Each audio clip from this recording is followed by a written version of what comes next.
अज्ञानतिमिरान्धस्य ज्ञानाञ्जनशलाकया चक्षुरुन्मीलितं येन तस्मै श्रीगुरवे नमः।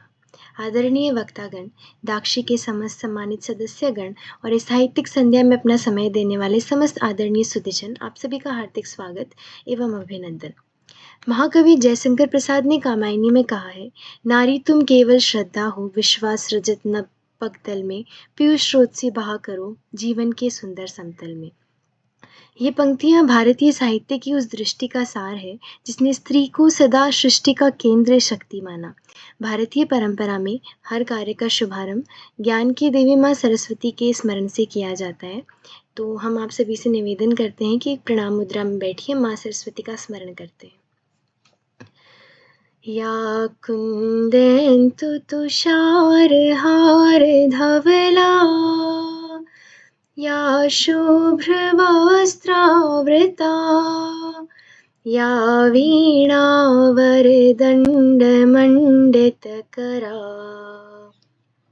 या श्वेतपद्मासना या ब्रह्माच्युतशङ्कर प्रभृतिभिर्देवैः सदा वन्दिताम् सा मां पातु सरस्वती भगवती निशेषजाड्यापहा।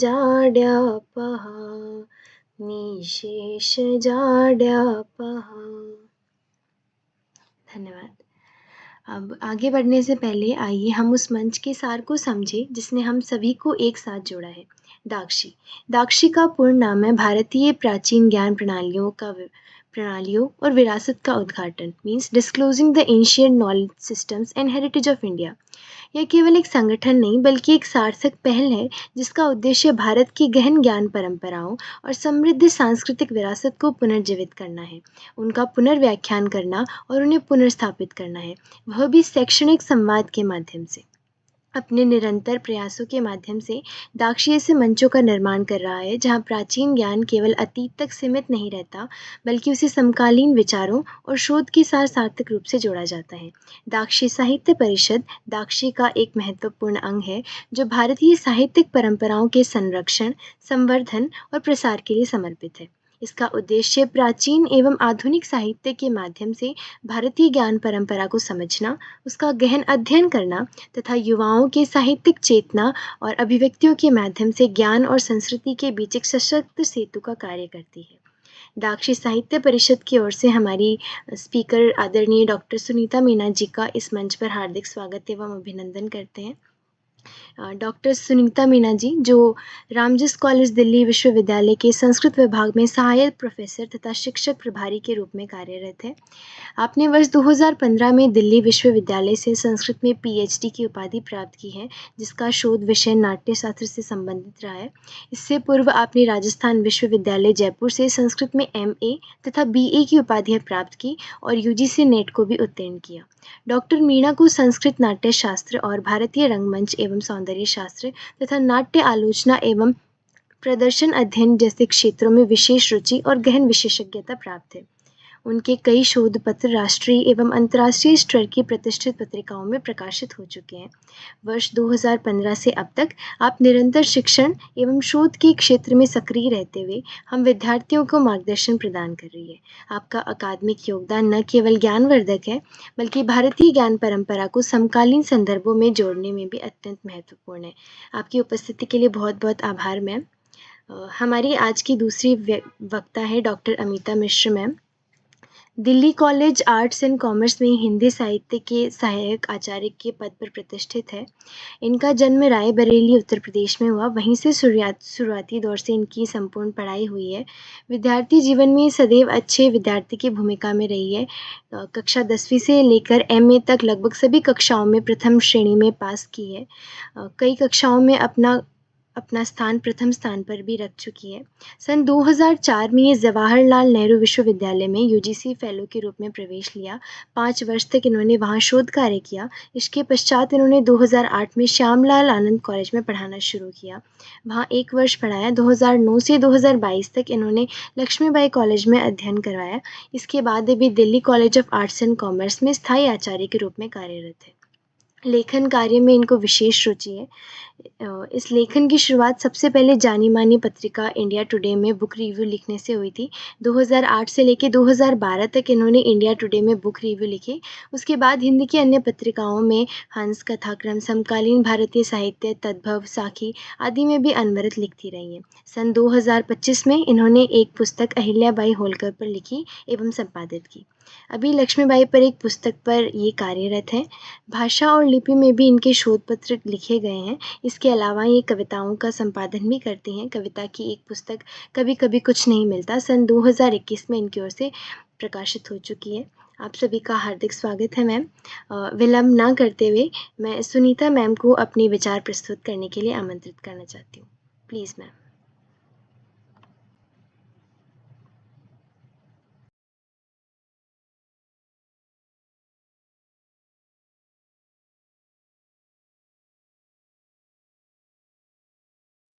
गुरु ये ब्रह्मा गुरु ये विष्णु गुरु ये देवो महेश्वरा गुरु ये साक्षात् परमे ब्रह्मा तस्मै श्री गुरुवे नमः तस्मै श्री गुरुवे नमः वागर्थ विविध संप्रक्तौ वागर्थ प्रतिपत्तये जगते पितरौ वन्दे पार्वती परमेश्वरौ।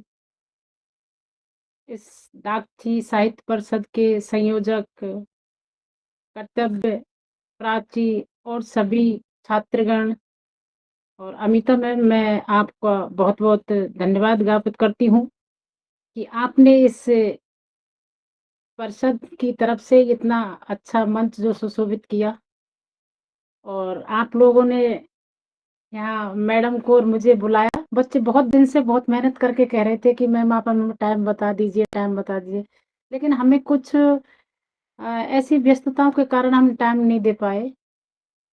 तो आज का टाइम मैं आपको हमारे अकॉर्डिंग रखा, तो मैं कर्तव्य आपको मैं बहुत बहुत धन्यवाद ज्ञापित करती हूँ कि आपने हमारे अकॉर्डिंग ये टाइम निश्चित किया, क्योंकि बच्चों को बहुत पहले ही करना था। मैं अभी एक मंगलाचरण में एक श्लोक बोल रही थी कि वागर्थाविव संपृक्तौ, और लास्ट में मैंने एक लास्ट के अंत में एक मैंने एक वर्ड बोला था, पार्वती परमेश्वरों। तो उसी से हमें ये पता चला कि पार्वती परमेश्वरों मतलब पार्वती का नाम परमेश्वर से पहले आ गया है, कि शिव और पार्वती।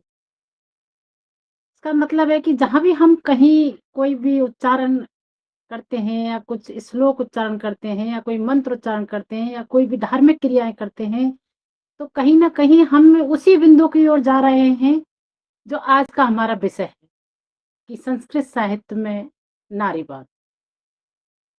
तो नारी का जो महत्व है, हमें उस कालिदास के मंगलाचरण में हमें वो दिखाई दे गया है कि पार्वती का मतलब नारी का जो स्थान है वो कहीं ना कहीं पुरुष से श्रेष्ठ है, जो ईश्वर के समान उसे माना गया है। जैसे आपने इस विषय को चुना कि नारीवाद के विषय में चर्चाएं तो सेमिनार में बहुत होती रहती हैं, स्पीच बहुत होते रहते हैं, लेकिन कोई आधुनिक में किसी को लेकर करता है, पर जो नारी का जो मुख्य रूप से हमने जो विषय चुना है, ये बहुत ही अच्छा विषय है। लेकिन नारी के विषय में चर्चा करना कोई एक आसान काम नहीं है कि हम शायद को 1 घंटे में उतना बता पाएँ। पर कुछ बिंदु कि जब से हम प्राचीन संस्कृत साहित्य की बात करते हैं, हिंदी संस्कृत साहित्य की बात करते हैं, तब से लेकर के हमें जब इस व्याख्यान की तरफ आते हैं, तो हम कहते हैं कि इतिहास की चर्चा किसी भी हम अध्ययन की बात करते हैं, तो इतिहास आता ही है, और इतिहास में संस्कृत का नाम शायद मुझे लगता है हिंदी से पहले आता है। आपको इस बात के विषय में अवगत होगा कि कहीं न कहीं संस्कृत हमारी वो भाषाओं की जननी है, देवी है, देववाणी है, जो हिंदी से पहले आई थी।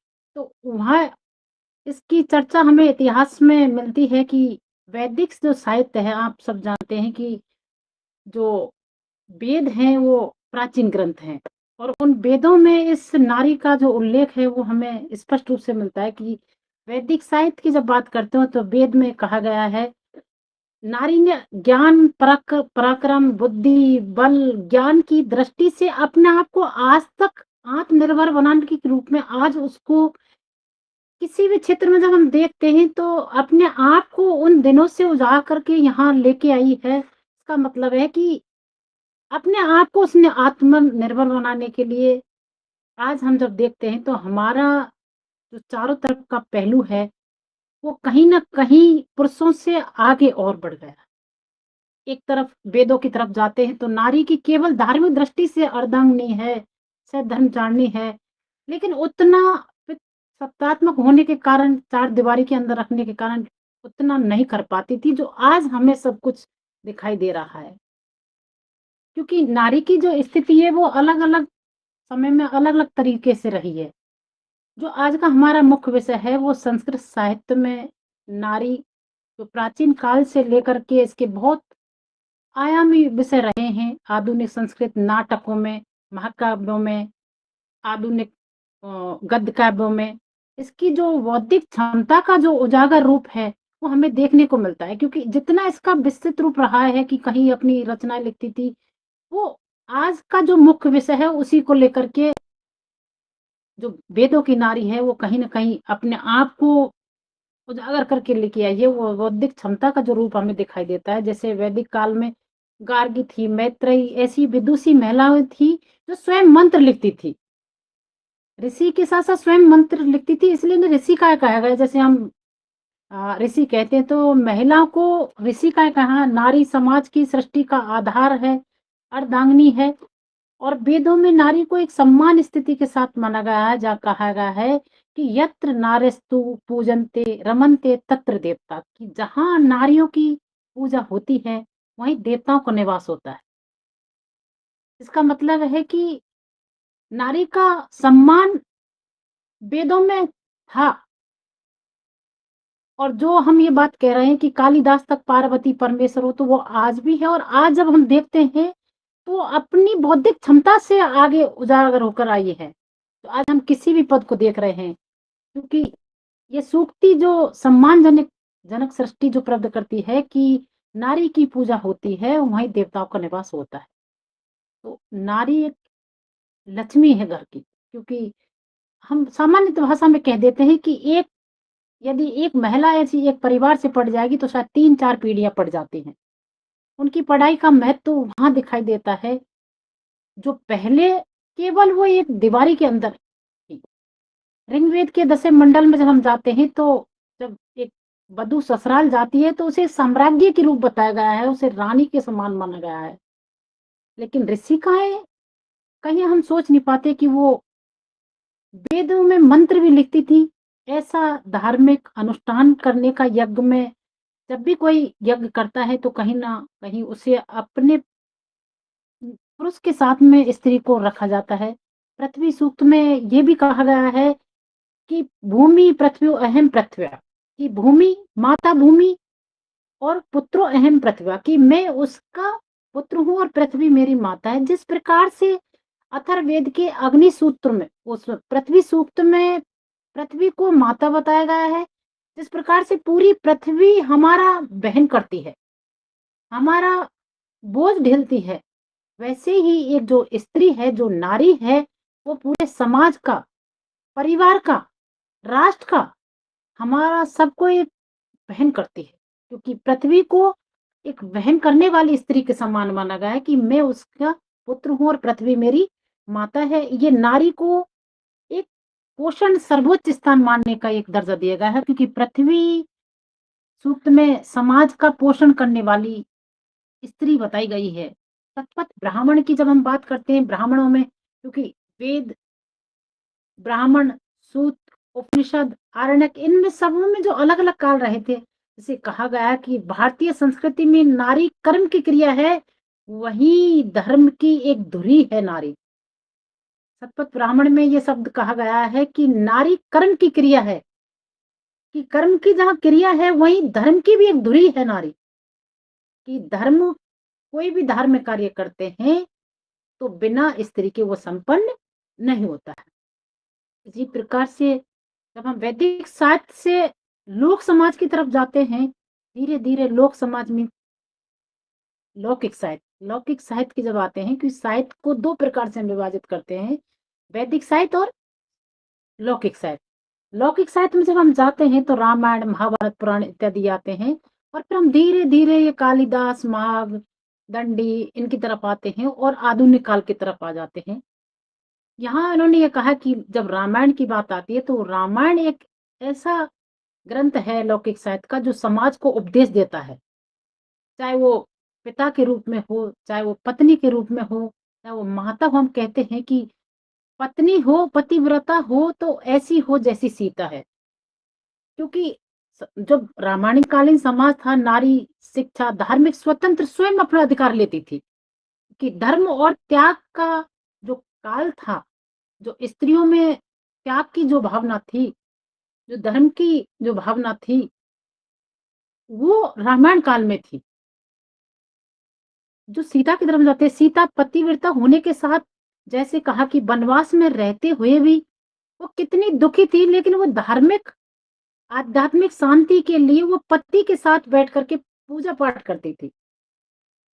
जबकि आज की जब हम जनरेशन में देखते हैं तो साहित्य की तरफ जाओ जहाँ वनवास में रह कर के सीता स्वयं पति के साथ वनवास में है, लेकिन अपनी आध्यात्मिक शांति के लिए वो पति के साथ पाठ पूजा में बैठी हुई है। इसका मतलब है कि वो धार्मिक स्वयं एक अपनी शांति है जिसको कर रही है, क्योंकि उसे कहीं न कहीं इस रूप में लग रहा है कि बिना पत्नी के या बिना नारी के जो धार्मिक क्रिया है वो संपन्न नहीं होती।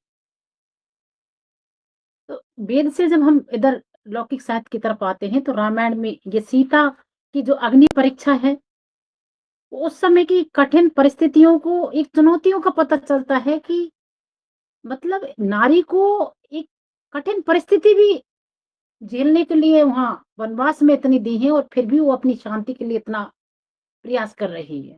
कहीं आप सबरी के बेरों की कहानी एक सुनते हैं रामायण में, तो उस कहानी कहते हैं कि सबरी के झूठे बेर थे। कौन व्यक्ति हम कहते हैं कि कोई, जबकि आज की परंपरा उतनी नहीं है, लेकिन उस टाइम ये था।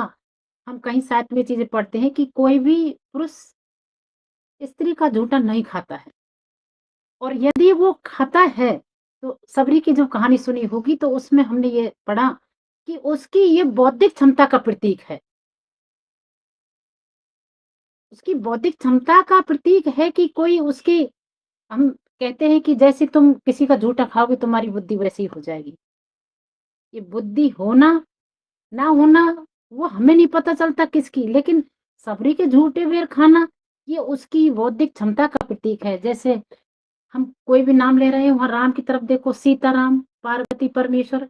इस प्रकार स्त्रियों के जो नाम हैं वो पुरुषों से पहले लिए गए हैं। ये रामायण तक भी यही दिखाई दे रहा है।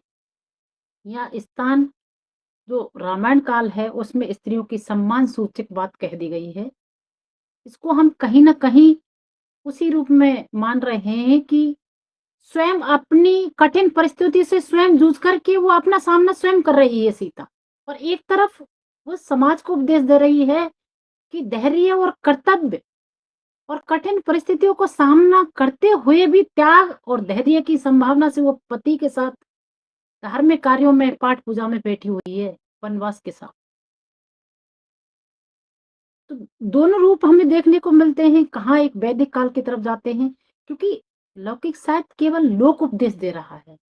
जब हम किसी भी घर में हम जाते हैं, रामायण रखी रहती है, रामायण पढ़ने का कोई एक तरीका है कि हमें किसी को उपदेश देना है, तो वो महाभारत की तरफ चलते हैं। रामायण कालीन समाज में नारी आत्मनिर्भर, चरित्रवान, मर्यादा, त्याग, भक्ति को सर्वोपरि स्थान वहाँ दिया गया, जो आज हम उतना त्याग नहीं कर पाते हैं। क्योंकि कहीं-कहीं ऐसी चीज़ें हमें जो दिखने को मिलती हैं कि पुरुष यदि पितृसत्तात्मक होने से लेडीज़ को यदि कोई हानि होती है, नारी को किसी प्रकार का कोई हानि होती है, तो वो उसको सहन नहीं कर पाती।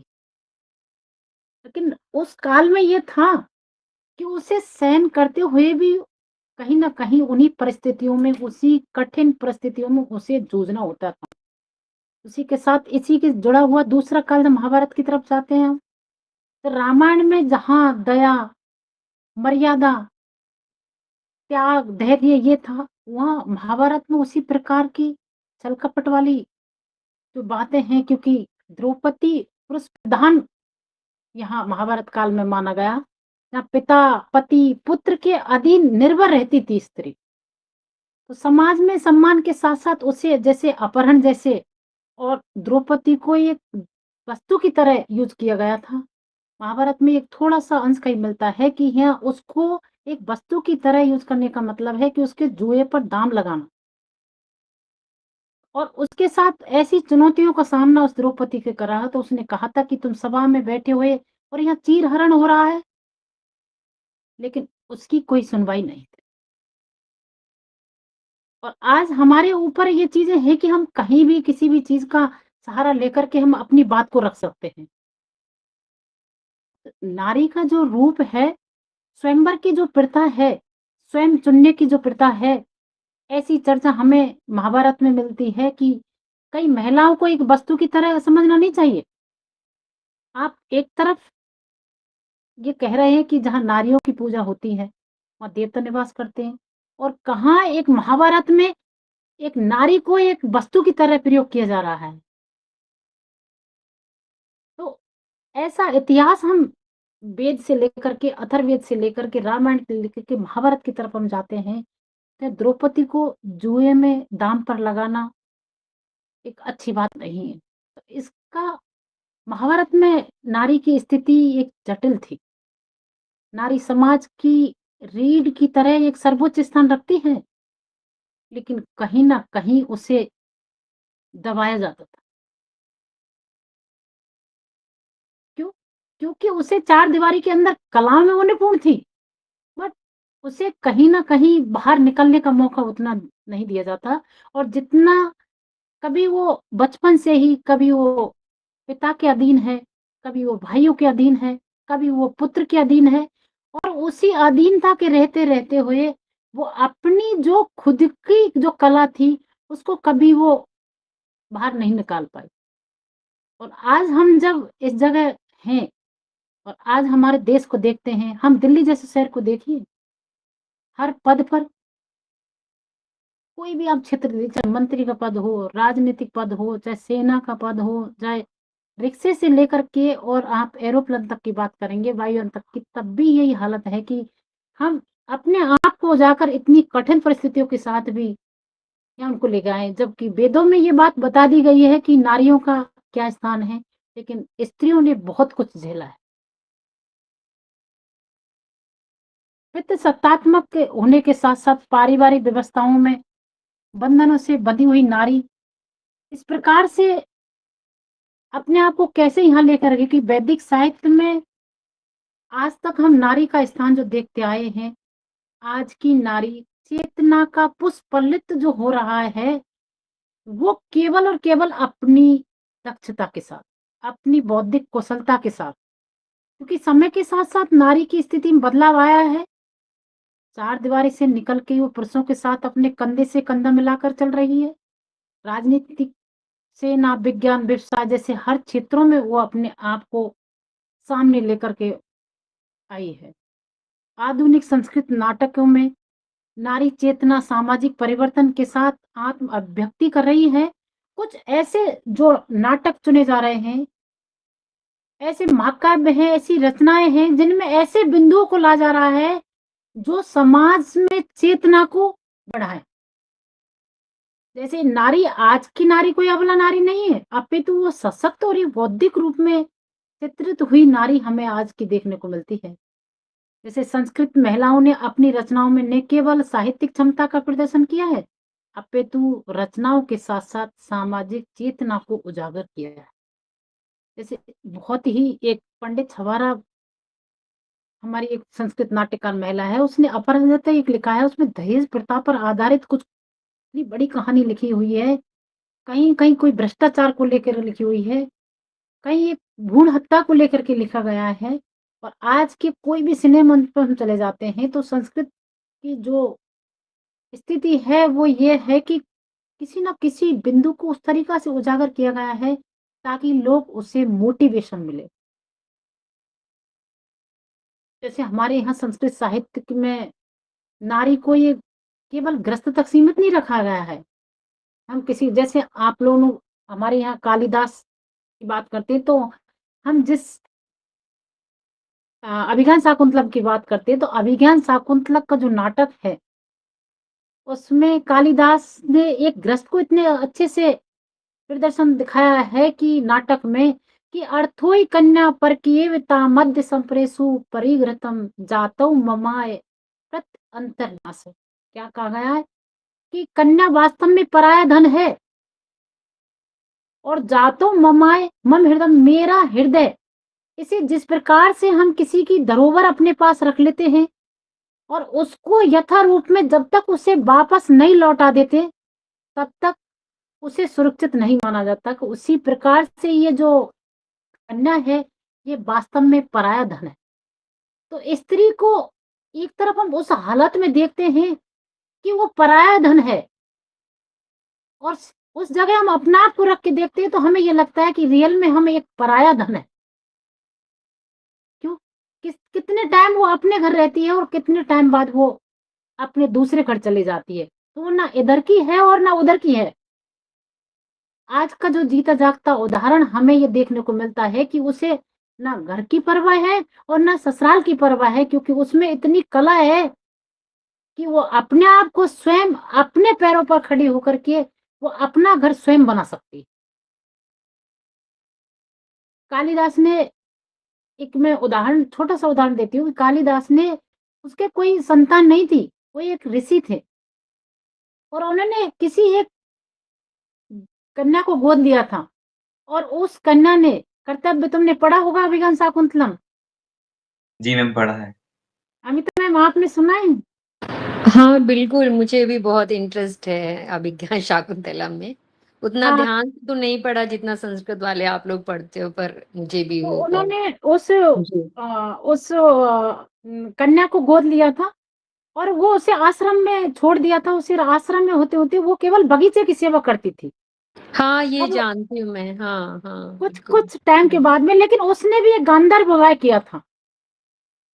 जी। अभिज्ञान गांधर्व विवाह किया था, और आज की बात हम देखते हैं कि किसी लड़की ने लव मैरिज की है, उस लड़के को पसंद किया है। ये जब हम संस्कृत को पढ़ते हैं तो हमें लगता है कि ये पहले सब कुछ होता था, एकदम, एकदम। हुँ। और अब उसे हम गांधर्व विवाह कहते हैं तो हम उसे कहते हैं अरे उसकी लव मैरिज है, उसके उसके साथ ये मैरिज है। ये पहले भी हो चुका था, तो हमें ये कोई चीज नई नहीं लगती और नया था भी नहीं।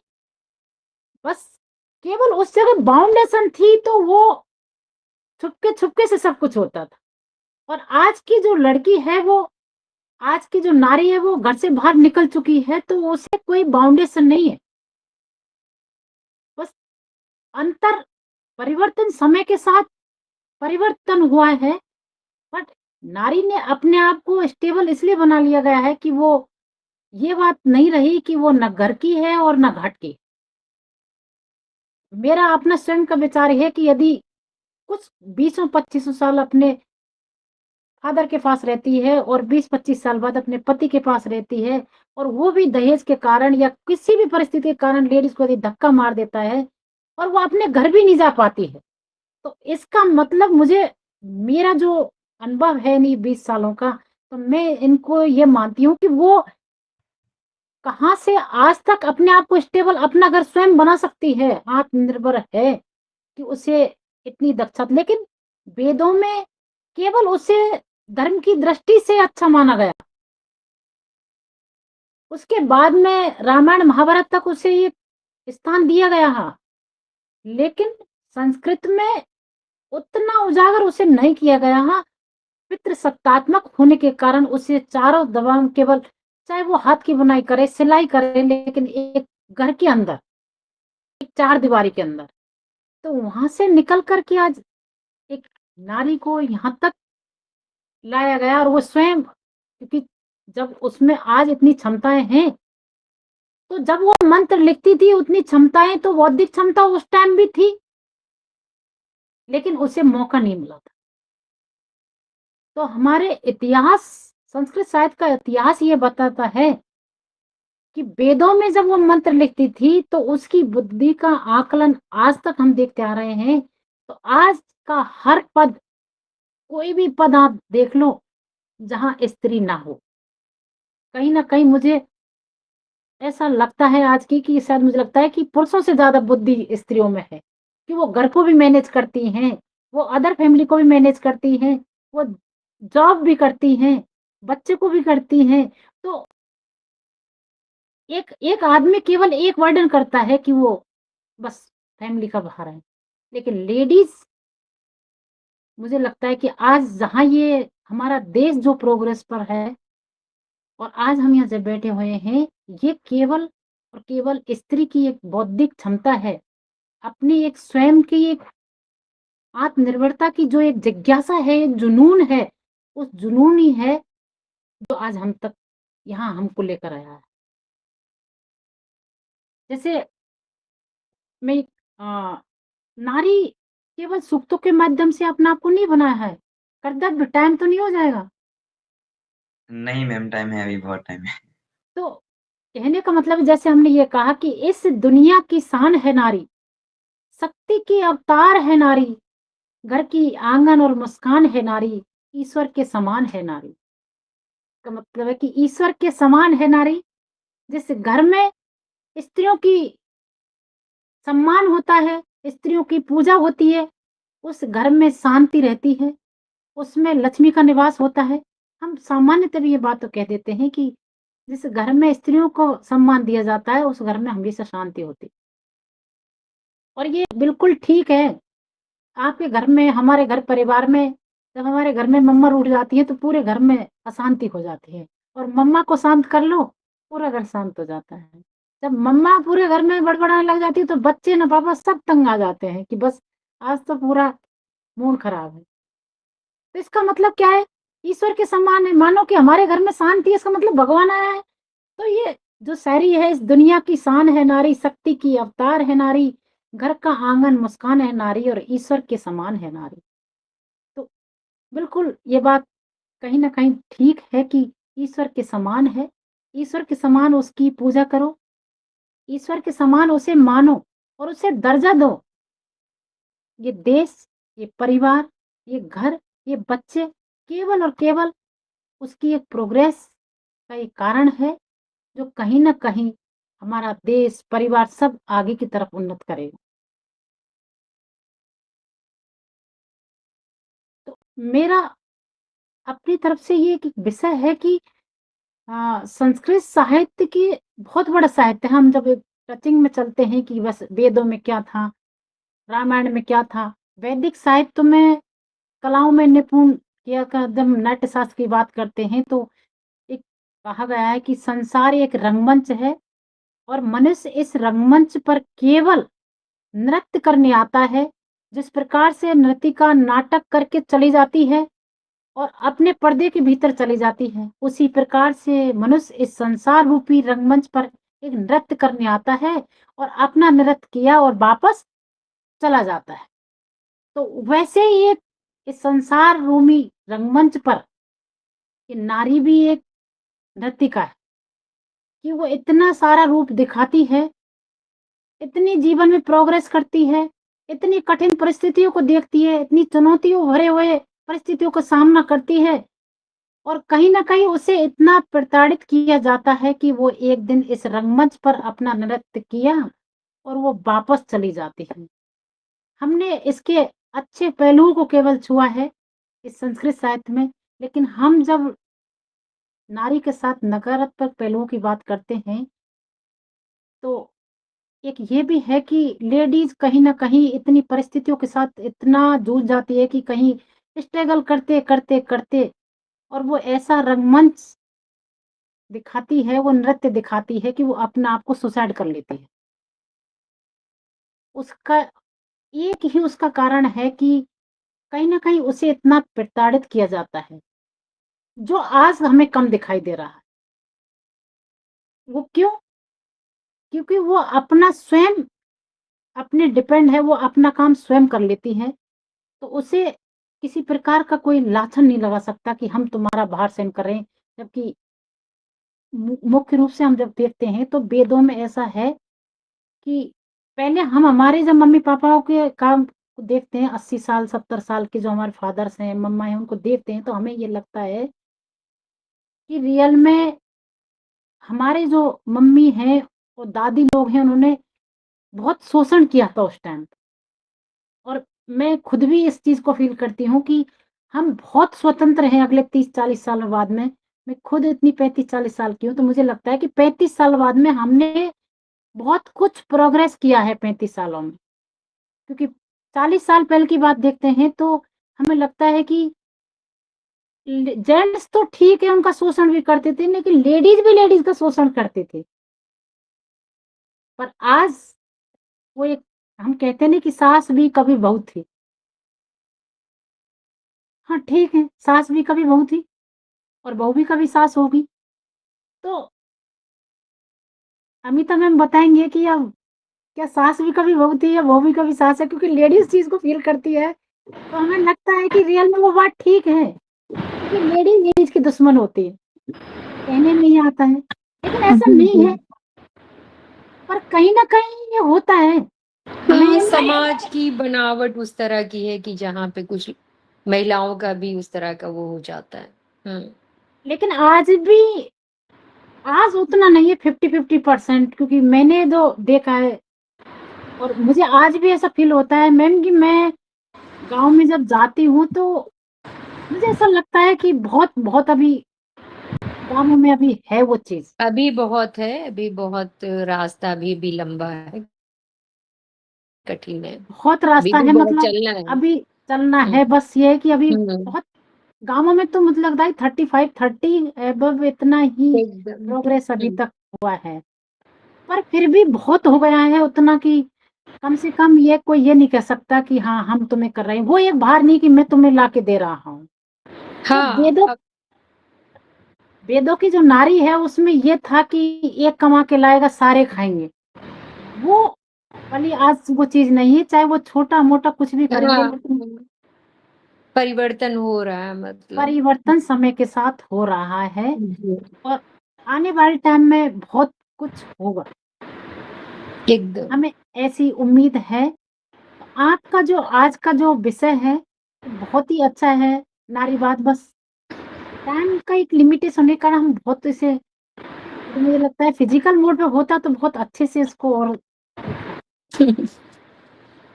चलो, मैं अपना अपना व्याख्यान यही समापन करती हूँ। और मैम आप अपना सुनाए तो थोड़ा मैं भी इसको आगे सुनूंगी। बहुत बहुत धन्यवाद Kartavya ji, Prachi, Navita ma'am. Thank you so much ma'am.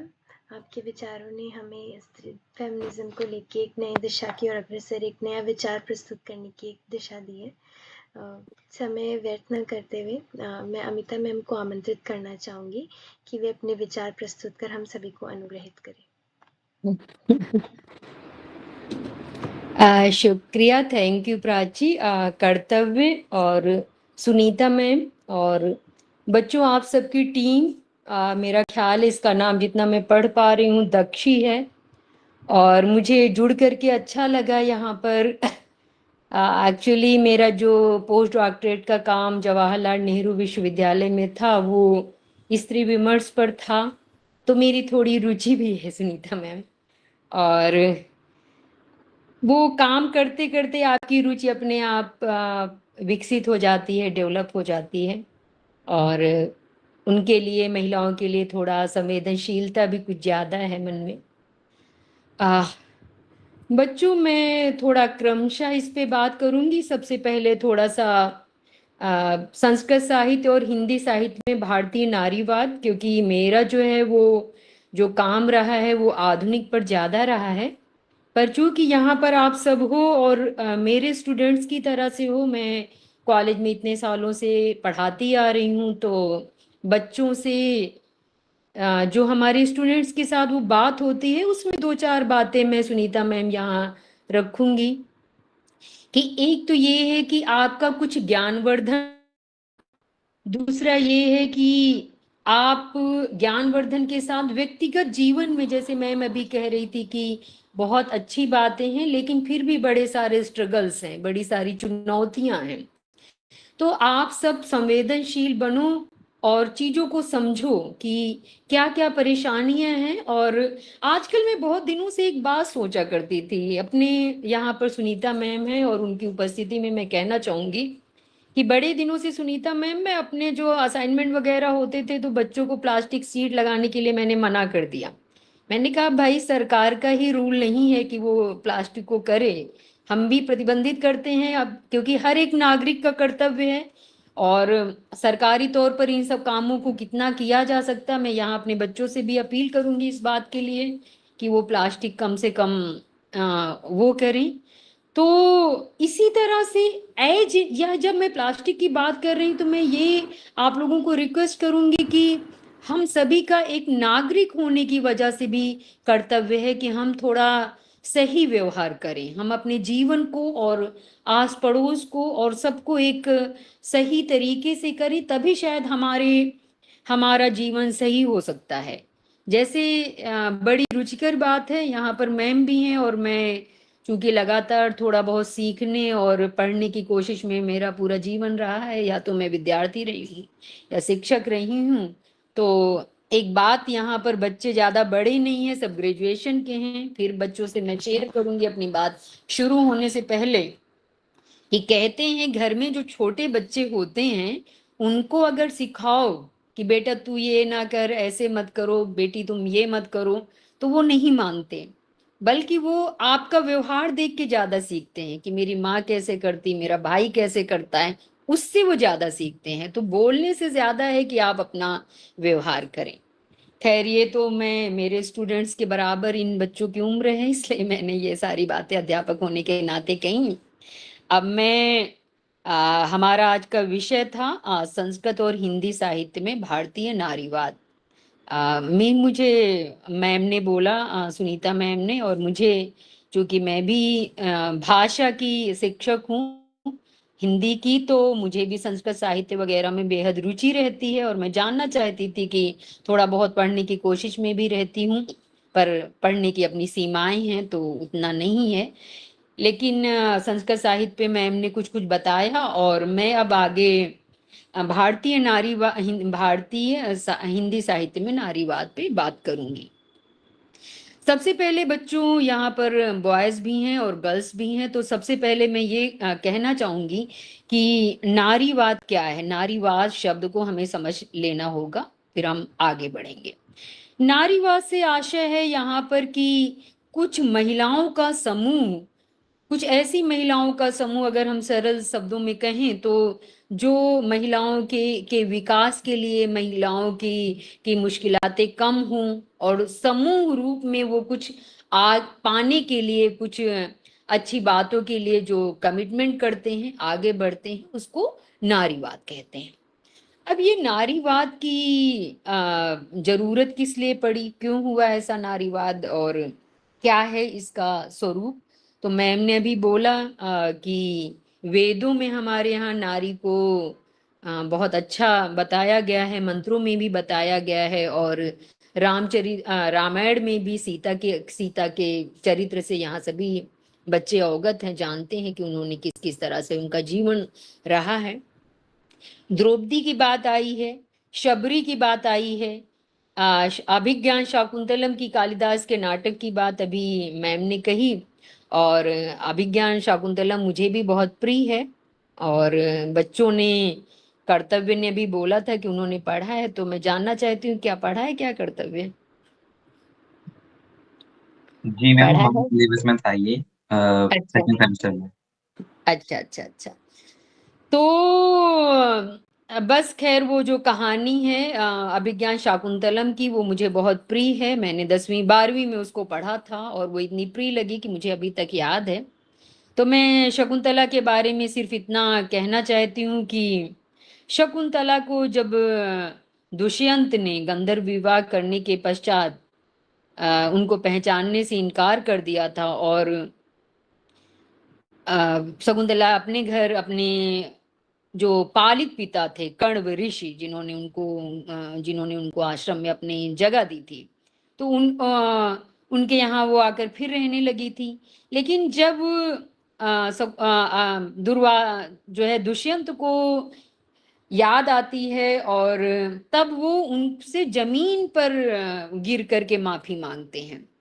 तो पहले के समय में जैसा कि कुछ बताया गया है, गंधर्व विवाह, स्वयंवर हम सीता का सुनते हैं, तो ऐसा प्रतीत होता है गार्गी के और बड़ी सारी स्त्रियों के जो बातें थी उनसे ये प्रतीत होता है कि पहले शायद स्थिति कुछ मजबूत थी, पर बीच में कुछ इस तरह के अवसर आए हैं, कुछ इस तरह की चीजें हुई हैं, वो सामाजिक या पहले भी कुछ ऐसी चीजें थी कि अगर हम समकालीन संदर्भों को देखें, समकालीन का मतलब है बच्चों यहाँ पर कि जो वर्तमान संदर्भ है, तो उसमें ये है कि स्त्री को अर्धांगिनी कहा गया। अभी मैम ने भी बोला कि देवता से पहले उनका नाम लिया जाता है, ईश्वर के पर नाम लिया जाता है।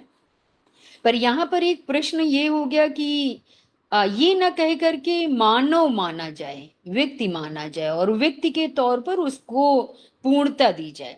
किसी के, चूंकि महिलाओं का जीवन भी थोड़ा मुश्किलों से भरा होता है, अपना आधा जीवन जैसे किसी की वो पुत्री हैं और किसी और घर में जाती हैं, तो उसमें उनको सामंजस्य भी थोड़ा अधिक बिठाना पड़ता है।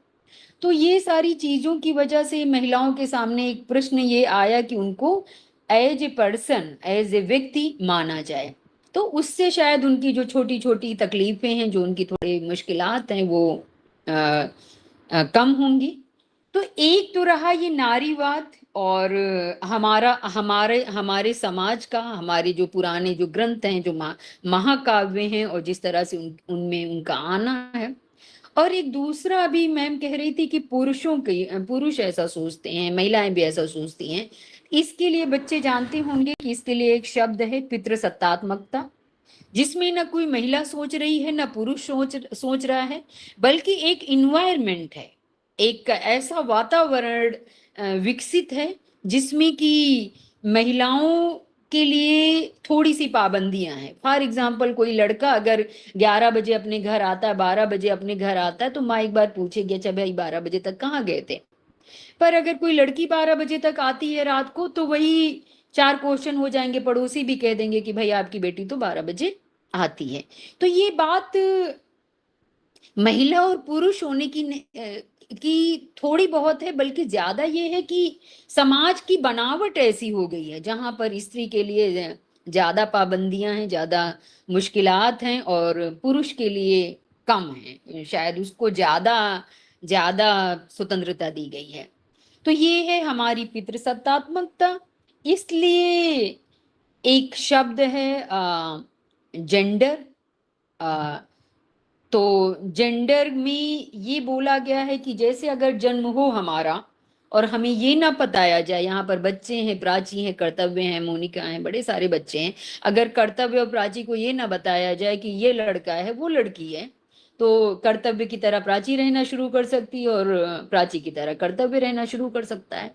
तो समाज हमें बताता है कि आपको बाल लंबे रखने हैं, आपको ऐसे चलना है, आपको कपड़े ऐसे पहनने हैं, आपको ऐसे रहना है, आपको किसी दूसरे के घर जाना है, वो बनावट है। ये बात लड़कों से भी हो सकती है कि भाई आपको भी दूसरे घर जाना, अगर महिला आ सकती है आपके घर तो आप भी जा करके रहो, लेकिन पुरुषों के द्वारा ये इस तरह की चीजें नहीं हैं, वो नहीं जाते हैं। तो ये है एक जेंडर। बच्चों, मैं अब हिंदी साहित्य में आऊंगी। कुछ एक शब्दों को मैंने थोड़ा सा व्याख्यायित किया कि नारीवाद क्या है और जेंडर क्या है और पितृसत्तात्मकता, जिसको अंग्रेजी में पैट्रियार्की बोलते हैं, वो क्या है। तो एक लंबे समय में बड़ी सारी बातें हुई कि जैसे क्या क्या होता रहा है। बुद्ध भी गए थे और यशोधरा को छोड़ करके चले गए थे। उस समय पर बौद्ध धर्म में दीक्षा लेने का भी जो महिलाओं को बड़ी मुश्किल में मिलता था, किसी मंदिर में प्रवेश और चीजें, ये सब भी मुश्किलें रही हैं। उसके बाद में हिंदी साहित्य में अगर हम आते हैं तो एक बड़ा नाम है हमारे पास, जैसे अभी हमने सीता का उल्लेख किया, और रामचरितमानस या रामायण पढ़ा जाता है मर्यादा पुरुषोत्तम राम के लिए और सीता के लिए भी।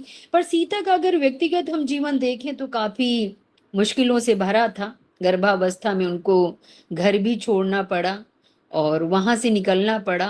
रावण ने तो जो उनके साथ किया था वो किया ही था, पर उनके अपने पति के घर में भी उस तरह की जगह नहीं मिली, क्योंकि छोटी छोटी बातों से स्त्रियों को इस तरह से होता रहा है। उसके बाद में एक बड़ा नाम इसी समय का, जब रामचरितमानस आता है, तुलसीदास रामचरितमानस लिखते हैं। रामायण की कथा तो खैर हमारे यहाँ पहले से थी ही। उसी समय कबीर आते हैं। कबीर ने बड़ी सारा, बच्चों ने थोड़ा बहुत कबीर को पढ़ रखा होगा, बड़ा सारे महत्व की बात की, गुरु की महिमा बताई, ईश्वर की महिमा बताई, पर स्त्री की कोई महिमा नहीं बताई। उन्होंने यही बोला कि स्त्री से दूर रहना चाहिए। ठीक है, क्यों स्त्री से दूर रहना चाहिए? उसका कारण शायद तब तक समाज इस तरह से परिचालित हो गया था कि स्त्री को घर पे ही रहना है, स्त्री की ये सीमाएं हैं, इसी तरह से वो रहेगी, उसकी बनावट है। उस स्त्री का मतलब है कि उसे देख करके विचलित हो जाना, या स्त्री का मतलब है कि वो बहुत ज्यादा बौद्धिक रूप से मजबूत नहीं है। इस तरह की कुछ बातें थी। और इसका एक कारण और भी हो सकता है कि जो हमारे यहाँ विदेशी आक्रमण हुए, बहुत तरह के आक्रमण रहे हैं, तो उनमें स्वयं का जो जीवन था, जो परिवेश था, उसको भी वो करने के लिए, रोकने के लिए, बचाने के लिए। तो ये है कबीर की मैं बात करूंगी। जबकि सूरदास के भ्रमर गीत में जो गोपियां वगैरह हैं वो बहुत अच्छा कहती हैं। इसके बाद बेटा जो रहा है समय 16वीं 17वीं शताब्दी तक, थोड़ा सा मुश्किल था महिलाओं के लिए। उनका वो बदलता रहा है, और कुछ पर्दा प्रथा, शिक्षित लड़कों की तरह उनको शिक्षित नहीं किया जाता था, और कुछ कुछ चीजें रही हैं। लेकिन एक बात भारतीय समाज में थी कि कुछ कुछ रूढ़ियां तो थी, सती प्रथा वगैरह भी आ गए थे। मैंने अहिल्याबाई होलकर पर पिछले ही वर्ष एक ये पुस्तक लिखी थी, और अहिल्याबाई होलकर का जन्म 1725 में होता है, और इन्होंने शासन किया था काफी लंबे समय तक अपने उस पर। तो ऐसी महिलाएं थी, उनका सम्मान था, ऐसा नहीं कि उनका सम्मान नहीं था, पर सम्मान के साथ साथ कुछ महिलाओं का वर्ग ऐसा भी था जहां पर उनको पढ़ाई लिखाई से और बहुत सारी चीजों से मरहूम रहना पड़ता था, यानी उनसे दूर रहना पड़ता था, वो नहीं कर पाती थी। जिस तरह से पुरुषों के लिए पर्दा प्रथा वगैरह आ गई, और धीरे धीरे विधवाओं का विवाह नहीं होता था, सती प्रथा हो गई थी कि महिलाएं पति के साथ जल जाती थी, और उनको माना जाता था कि उनका बहुत बड़ा सौभाग्य है कि पति के साथ जल गई। तो ये सब खैर हुआ। उसके बाद में पुनर्जागरण आया, रेनेसा आया, और अभी मैं लक्ष्मीबाई पर भी काम कर रही हूँ। तो लक्ष्मीबाई जैसी भी महिलाएं थी जिन्होंने शासन किया। लेकिन उसी के साथ एक पैरेलल धारा, एक और चीज चल रही थी, जो कहीं ना कहीं स्त्री को आगे बढ़ने से, उसके पूरे व्यक्तित्व के विकास से कुछ चीजें कहीं ना कहीं रोक भी रही थी। शायद हर समाज में कुछ रूढ़ियां होती हैं, कुछ ऐसे रीति रिवाज होते हैं जो विकास में साथ नहीं देते। तो शायद इसी तरह का ये कुछ समाज रहा। हमारे समाज में भी कुछ प्रतिबिंब रहे होंगे, बाकी कुछ अच्छे भी काम हो ही रहे थे। और इस वजह से महिलाओं के लिए धीरे धीरे पर्दा प्रथा और उनका शिक्षित होना, कम उम्र में बाल विवाह, ये सब चीजें 17वीं 18वीं शताब्दी तक आ गई थी। आप जानते हैं कि राजा राम मोहन रॉय आए और उन्होंने सती प्रथा को रोका, और कुछ कानून भी बने। जब गांधी आते हैं, गांधी के साथ स्वतंत्रता आंदोलन के लिए महिलाओं को कहीं ना कहीं निकलने की छूट मिलती है, तो महिलाएं कुछ और अधिक सशक्त होती हैं। और उससे क्या हुआ कि कुछ रूल रेगुलेशन भी पुरुषों द्वारा ही लाया गया। ऐसा नहीं है कि पुरुष, यहाँ पर जेंडर की उतनी बात देखो नहीं है, इतना विभेद जो है कि महिला अलग है, पुरुष उसके लिए बहुत मुश्किल करता है, ये नहीं है। महिला महिला के द्वारा भी हो सकता है, या पूरे समाज के द्वारा इस तरह के आक्षेप और इस तरह की परेशानियां हो सकती हैं कि महिला को वो चीज फेस करनी पड़े, वो चीज देखनी पड़े। तो ये सब था, और उसके लिए बाकायदा कानून बने। क्योंकि एक समय था कि पुरुषों के कई कई विवाह हो जाते थे, और महिलाओं का बच्ची 10 साल की है तो पति 50 साल का है, ये भी सब हुआ। इसके लिए कानून बने हैं, और समाज में समृद्धता उससे आई है। जब हम कबीर, तुलसी और सूर इत्यादि की बात खत्म कर लेते हैं तो हिंदी साहित्य में भारतेंदु हरिश्चंद्र नाम के साहित्यकार हुए हैं, बच्चों को थोड़ा बहुत पता होगा। तो उनके समय में महिलाओं के लिए फिर से एक बार थोड़ी सी जागृति आती है और वो फिर लिखना शुरू करते हैं। इधर महिलाएं लगातार चुनौतियां भी दे रही थी विदेशी शासन को, जिनके पास मजबूती थी, जिनके पास नहीं मजबूती थी, वो नहीं कर पा रहे थे। ये कहा गया है कि हमारे यहाँ सम्मान तो था, वोट का भी अधिकार मिला तो बराबर ही जब पुरुषों को मिला तो महिलाओं को मिला, बाकी देशों की तरह उतना नहीं था। लेकिन वस्तु स्थिति में कुछ समस्याएं बनी हुई थी जो आज तक थोड़ी बहुत बनी हुई हैं। तो भारतेंदु हरिश्चंद्र आते हैं और महिलाओं के लिए वो भी लिखते हैं। महावीर प्रसाद द्विवेदी जी आते हैं, सरस्वती पत्रिका का संपादन करते हैं और उसके बाद हिंदी साहित्य में एक युग आता है, छायावाद युग। छायावाद में सूर्यकांत त्रिपाठी निराला और महादेवी वर्मा, सुमित्रा नंदन पंत और जयशंकर प्रसाद हैं। और अगर यहाँ पर मैं बात करूं तो इन लोगों ने बहुत अच्छी पुस्तकें लिखी हैं, बड़ा काम किया है। जयशंकर प्रसाद ने एक नाटक, बच्चों ने शायद कभी देखा हो या पढ़ा हो, नहीं होगा तो अभी अगले वर्ष 1-2-4 सालों में कभी आप पढ़ भी सकते हैं। एक उनका नाटक है ध्रुव स्वामिनी, जिसमें एक स्त्री अपनी स्वतंत्रता को लेकर के बहुत, ध्रुव स्वामिनी लगातार उस पर बात करती। बड़ा प्रोग्रेसिव बच्चों नाटक है, जबकि स्वतंत्रता के पहले ही ये नाटक लिखा जा रहा था। फिर भी बड़ा मतलब इसमें जो ध्रुव स्वामिनी के जिस तरह के उसके स्टैंड हैं, जिस तरह का उसका वो है, वो आज के समय में मिलना मुश्किल है। 100 वर्षों लगभग बात, अब जब हम 2026 के आसपास जी रहे हैं। इसी तरह से जयशंकर प्रसाद का के 2 और नाटक स्कंदगुप्त और चंद्रगुप्त हैं। उनमें भी जो स्त्री पात्र हैं, जो स्त्री चरित्र हैं, वो बहुत मजबूत हैं, बहुत सशक्त हैं। अपनी बात को कहना, उनको रखना, और इस तरह की जयशंकर प्रसाद ने किया था। उनकी कहानियां हैं जिनमें वो बहुत अच्छे से स्त्रियां उभर करके सामने आई अपने पूरे व्यक्तित्व के साथ। इधर में मैंने एक नाम लिया निराला जी का, सूर्यकांत त्रिपाठी निराला, और उन्होंने भी स्त्रियों की प्रगतिशीलता को लेकर के बड़े अपने उन्मुख विचार रखे, बड़े स्वतंत्र विचार रखे। उनकी एक बेटी थी जिसकी, चूंकि उस समय पर इतना बड़ी सारी बीमारियां लाइलाज थी, हम तो जानते हैं कि हम कितने भी आधुनिक समय में हों बच्चों, लेकिन अभी भी बड़ी सारी परेशानियां होती रहती। मैं अभी भी सोच रही थी कि जब हमारे पूरे वर्ल्ड में, पूरे विश्व में युद्ध चल रहा है, तो उस युद्ध के प्रभाव, हमारा जीवन तो बच्चों बहुत छोटा होता है। हम कितने साल, 60 साल, 70 साल, 80 साल, और इसके बाद में एक जीवन खत्म हो जाता है, तो उसके प्रभाव अनंत समय तक रहने वाले हैं। ठीक है, तो इस तरह की जो बातें हैं वो तो मतलब हैं ही समाज को वो करने के लिए, लेकिन फिर भी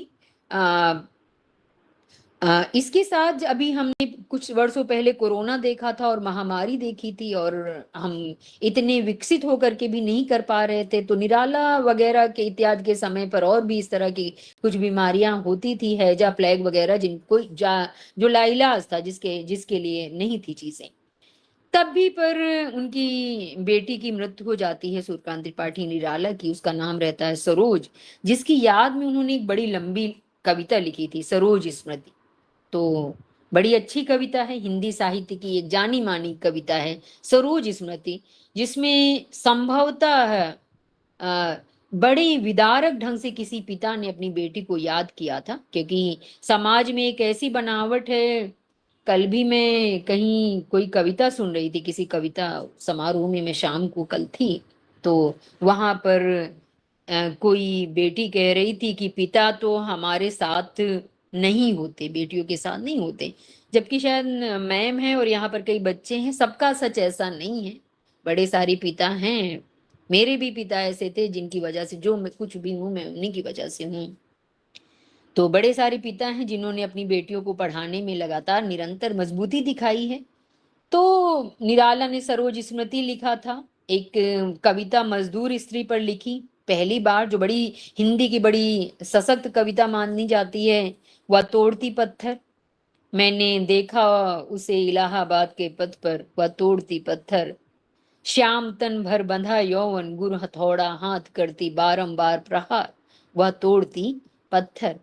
तो ये क्या था बच्चों की, ये श्रम के सौंदर्य को कवि ने देखा था पहली बार, किसी स्त्री के श्रम के सौंदर्य को।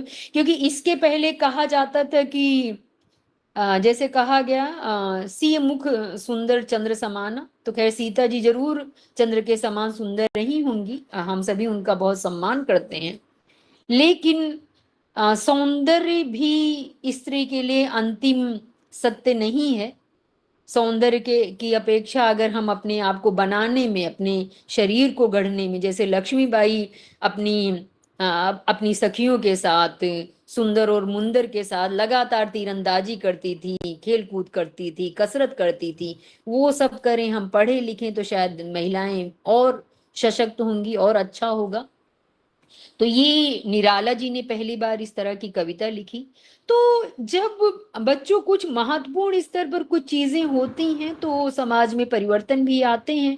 जैसे विधवा विवाह के लिए कानून बना, विधवा स्त्री विवाह नहीं कर सकती, पुरुष का ही विवाह कर सकता था, तो विधवाएं भी धीरे धीरे, समाज बदल रहा है और विधवा स्त्रियों के भी बड़े सारे विवाह होने लगे हैं।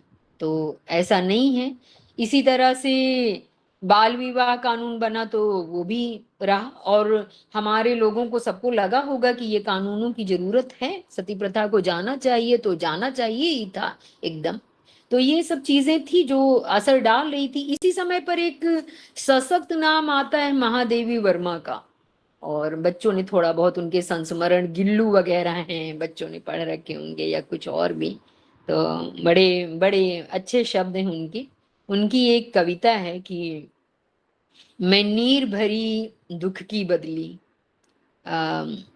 जिसका कविता और भी है, लेकिन अब इतनी शब्द सुनाऊंगी क्योंकि अब महादेवी वर्मा के बच्चों कई सारे गीत हैं, गीत की पुस्तकें हैं, संस्मरण की पुस्तकें। आज भी मैं एक कक्षा में पढ़ाती हूँ, तो मैं आज भी उनका शायद एक संस्मरण उनका पढ़ा करके आ रही हूँ। सुभद्रा कुमारी चौहान, जिन्होंने ये कविता लिखी थी, खूब लड़ी मर्दानी वो तो झांसी वाली रानी थी, है ना, बुंदे लोहर बोलो के मुंह हमने सुनी कहानी थी, खूब लड़ी मर्दानी वो तो झांसी वाली रानी थी।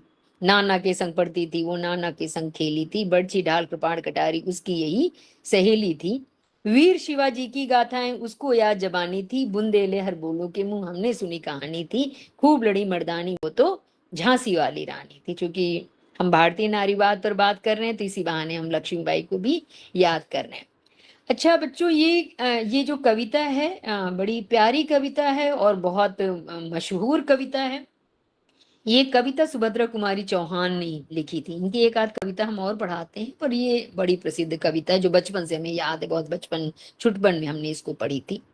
तो सुभद्रा कुमारी चौहान जब ये कविता लिख रही हैं, बुंदेले हर बोलो के मुंह, तो सुभद्रा कुमारी चौहान भी स्वतंत्रता संग्राम सेनानी थी और लगातार जेल जाती गई थी। और ऐसा नहीं था कि उन्होंने अपने, क्योंकि बच्चों अगर किसी के बारे में तुम लोग सोच पाते हो तो उस तरह के बीज भी होंगे हमारे अंदर, तभी हम किसी बात को समझ सकते हैं। अगर आपको किसी और परिवेश में डाल दिया जाए, अमेरिका भेज दिया जाए, इंग्लैंड भेज दिया जाए बचपन से ही, तो शायद आप अपने देश की जो चीजें हैं, जो स्वाभिमान के बिंदु हैं, उनको पहचानने से कहीं ना कहीं आपको दिक्कत होगी। तो मैं महादेवी वर्मा का नाम इस संदर्भ में ले रही थी कि महादेवी वर्मा और सुभद्रा कुमारी चौहान सहपाठिनी थी, एक ही स्कूल में पढ़ा करती थी, और 2-3 साल शायद महादेवी वर्मा सुभद्रा कुमारी चौहान से छोटी थी। तो महादेवी वर्मा बच्चों अपने, उनकी जो कविता का मुख्य वो है, संस्मरण लिखे हैं, गीत लिखे हैं, एक मैंने छोटा सा आपको गीत अभी बताया भी, और क्या लिखे हैं। तो उसमें क्या है कि वो बार बार दुख का जिक्र करती हैं, जैसे यही लाइन है कि मैं नीर भरी दुख की बदली, या फिर बार बार वो ये कहती हैं कि सुख और दुख के धूप छाही डोरों में, दुख में गुथे रहना मुझे क्यों इतना प्रिय है मैं नहीं जानती, पर दुख मुझे प्रिय है। तो वो बच्चों अपना अपना व्यक्तित्व भी होता है। जैसे आप अपने सहपाठियों में देखते होंगे कि कुछ लोग हमेशा बड़े हंसते मुस्कुराते रहते हैं, कुछ लोग शांत गंभीर रहते हैं ना, कुछ लोग सोचते से हुए रहते हैं, तो अलग अलग तरीके के होते। तो शायद ये उनका व्यक्तित्व था महादेवी वर्मा का कि वो थोड़ा शांत रहती थी और चुप रहती थी। तो इससे क्या हुआ कि लोगों ने ये समझ लिया कि शायद उनके अंदर बड़ा दुख है, क्योंकि उनका अपना विवाह नहीं हुआ था। तो किसी के व्यक्तिगत जीवन से इस तरह की बातें नहीं एक तो की जा सकती, और दूसरा मैं बता दूं कि महादेवी वर्मा ने 1942 में 1942 में एक चांद नाम की पत्रिका का वो किया था, संपादन किया था, जो बड़ी सशक्त पत्रिका है। इलाहाबाद में अभी भी उसके कुछ अंक हैं, कुछ थोड़ा बहुत मैंने पढ़ा है, अब सारी चीजें नहीं सुलभ होती। और उन्होंने उसी समय पर एक उनकी पुस्तक आई थी सुनीता मैम, श्रृंखला की कड़ियां। जैसा कि नाम से ही पता चल रहा, श्रृंखला की कड़ियां यानी हमारी मुश्किलें क्या हैं, श्रृंखला में क्या क्या महिलाओं के साथ हो सकती, उसमें उन्होंने बड़े मुखर ढंग से महिलाओं के लिए बड़ी सारी बातें कही थी। एक उनका उनका संस्मरण है बीबिया। बीबिया में वो एक जो घर में काम करती उसकी जो बेटी है, उसका जो विवाह होता है बीबिया का, उसका पति उसके साथ कैसे कैसे दर्दनाक चीजें करता है, उसका उल्लेख किया है। तो ये सारी चीजें जो मैं महादेवी वर्मा की बता रही हूँ, जो मैं जयशंकर प्रसाद की बता रही हूँ, या मैं निराला जी की बता रही हूँ, या पंत की भी कुछ चीजें हैं, तो इससे ये पता चल रहा है कि ये सभी लोग लगातार निरंतर इस प्रयास में थे कि भारतीय स्त्री की जो छवि है मुकम्मल, जो उसकी मुश्किलें हैं उनको कैसे खत्म किया जा सके। जब महादेवी वर्मा बीबिया इत्यादि में और श्रृंखला की कड़ियां में लिखती हैं कि एक पुरुष जो शराब पी करके आता है, जो मद्यपी है, वो शाम को आता है, और जो स्त्री है उसकी वो सारा दिन श्रम करती है। आप लोगों ने कामगार वर्ग में इस तरह की महिलाएं और पुरुष देखे होंगे। तो वो पुरुष क्या करता है कि स्त्री के चरित्र पर बात कर, क्योंकि हमारे यहाँ बच्चों, मुझे कहने में कोई संकोच नहीं है क्योंकि मेरे बच्चे बड़े हैं, और महिला स्त्रियों के चरित्र को लेकर के बड़ी बातें कर दी जाती हैं कि ऐसी नहीं है, वैसा नहीं है। तो पुरुष स्त्री के चरित्र को कहने की हिम्मत रखता है, जो मद्यपी है, जो शराबी है, कि वो कैसी है कैसी नहीं है, पर स्त्री उसके चरित्र के बारे में कुछ नहीं कह सकती। तो इस तरह के जो प्रश्न थे उसको महादेवी वर्मा ने उठाया, बड़ी सशक्त वो हैं। पश्चिम में एक किताब है सिमोन द बोवार की, द सेकेंड सेक्स, इसका अभिप्राय शायद बच्चों ने सुन रखा होगा, नहीं होगा तो आगे आप सुनेंगे, जिसका मतलब है कि एक पहला लिंग है, एक पहला सेक्स है जो पुरुष है, और जो सेकंड है वो स्त्री है। तो उन्होंने, उनका मशहूर वाक्य है कि स्त्री पैदा नहीं होती, बनाई जाती है। यानी जैसे मैंने अभी कहा कि अगर हमें हमारे बचपन से बाल छोटे कर दिए जाए और हमें कहा जाए कि तुम 12 बजे तक घूम सकती हो, और लड़कों को कहा जाए कि तुम 7 बजे अंधेरा होती घर में रहो, तो शायद हमारी भी उसी तरह की वो हो जाएगी। तो उन्होंने वो सेकेंड सेक्स जो किताब आई थी 1946 में आई थी, जबकि महादेवी वर्मा की जो श्रृंखला की कड़ियां जो किताब थी वो 1942 में आ गई थी, उसके पहले। तो भारतीय नारीवाद इस तरह से बहुत सशक्त रहा है। यहाँ पर मैं एक और बात आज भी मैं सोच रही थी कि सावित्रीबाई और सावित्री फुले और ज्योतिबा फुले का भी आप लोगों ने, बच्चों ने नाम सुना होगा। और इनका 1848 के आसपास सावित्री बाई फुले आती हैं, जो पहले तो निरक्षर थी, पर उनके पति ज्योतिबा फुले ने उनको पढ़ाया था, और वो हमारी पहली शिक्षिका हैं। शिक्षक के व्यवसाय में स्त्री होकर के जो महिला सबसे पहली बार आई वो ज्योतिबा फुले थी। और बच्चों, उनको पता है कितनी तकलीफें थी। ये जो हमारी स्टूडेंट है, इनको मैं बताना चाहूंगी कि अगर आपको कभी कोई अपमानित करे, कभी आपकी निंदा करे, तो आप कभी टूटना मत।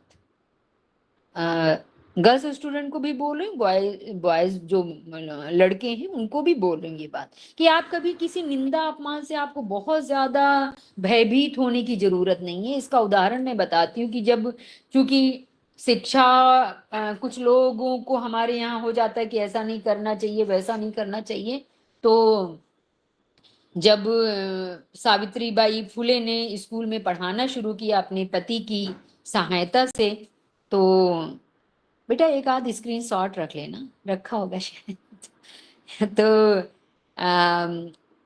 तो पढ़ाना शुरू किया तो लोग उनको बड़ा अपमानित करते थे, कहते थे आपको नहीं पढ़ाना चाहिए, आप ये कैसे कर सकती हैं, क्योंकि बड़ा सामंतशाही भी परिवार चीजें होती हैं कि हमारे घर की बेटियां ऐसे नहीं जाएंगी, ये नहीं होगा, वो नहीं होगा। तो उनके ऊपर कीचड़ उछालते थे लोग, उनको ढेले तक मारते थे। तब वो बड़ी बेचारी परेशान हुई, क्योंकि वो कक्षाएं लेने जाती थी और रास्ते में उनके साथ ऐसा होता था तो उनके कपड़े गंदे हो जाते थे, उनकी साड़ी खराब हो जाती थी। उन्होंने अपने पति से ये जिक्र किया ज्योतिबा फुले से, कि सब पति ऐसे नहीं होते पर ज्योतिबा फुले ऐसे थे।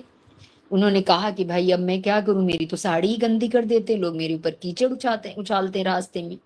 तो ज्योतिबा फुले ने पता बच्चों उनको क्या सलाह दी, उनको सलाह दी थी कि आप एक साड़ी साथ में और रख करके ले जाया करो, ठीक है, और जब वहां जाया करो तो दूसरी साड़ी पहन लिया करो। अगर वो डर से बैठ जाती तो आज उनका जो हम याद कर रहे हैं, जो आज उनका इतना बड़ा नाम है, वो इतना बड़ा नाम नहीं बन पाता।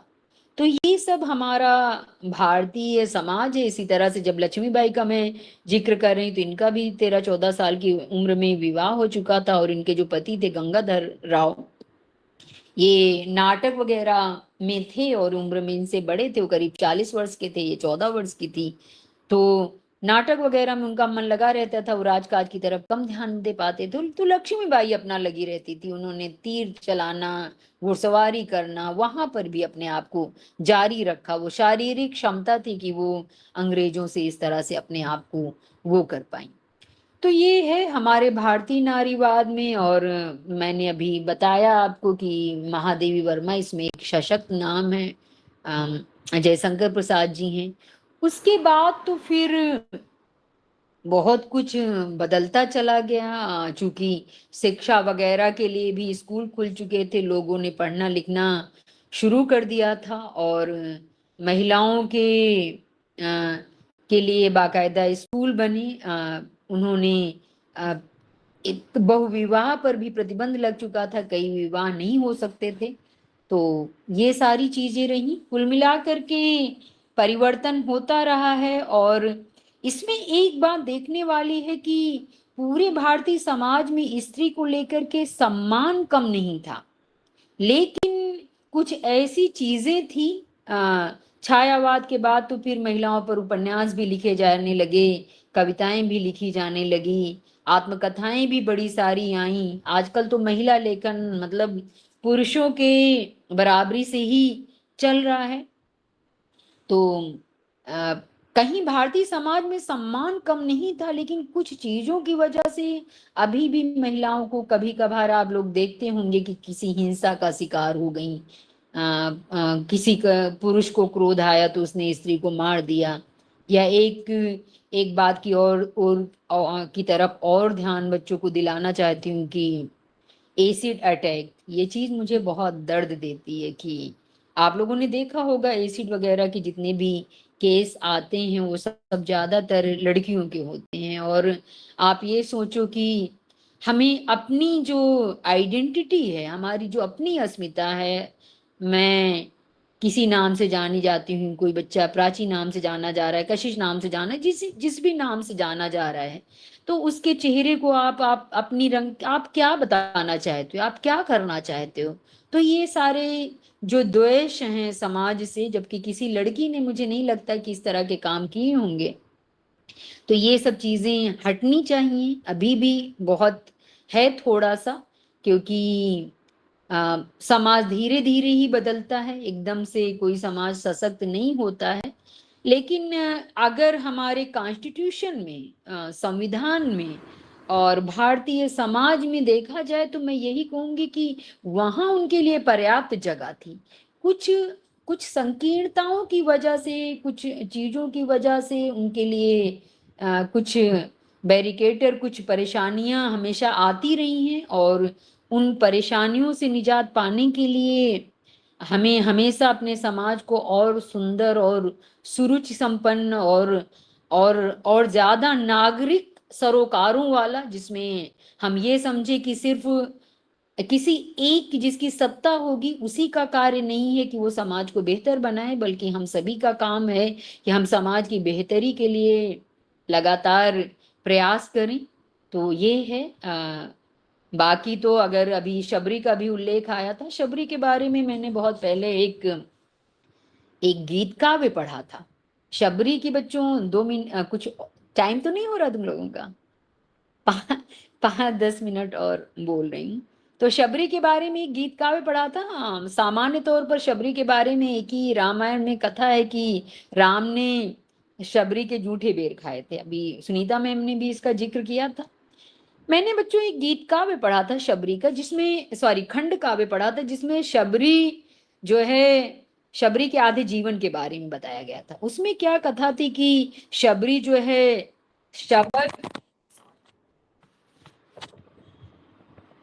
शबर की बेटी थी, और बड़े बचपन, बहुत कम उम्र में उनका विवाह तय हो जाता है। तब शबरी क्या करती है कि शबरी माँ से कहती है कि मैं तो जिस मेमने के बच्चे के साथ वो खेलती रहती है कि मैं तो माँ, ये मेरा ये क्या हो रहा है, किस लिए ये सजा हुआ है सब कुछ। तो माँ कहती है कि तेरा ही विवाह है बेटा।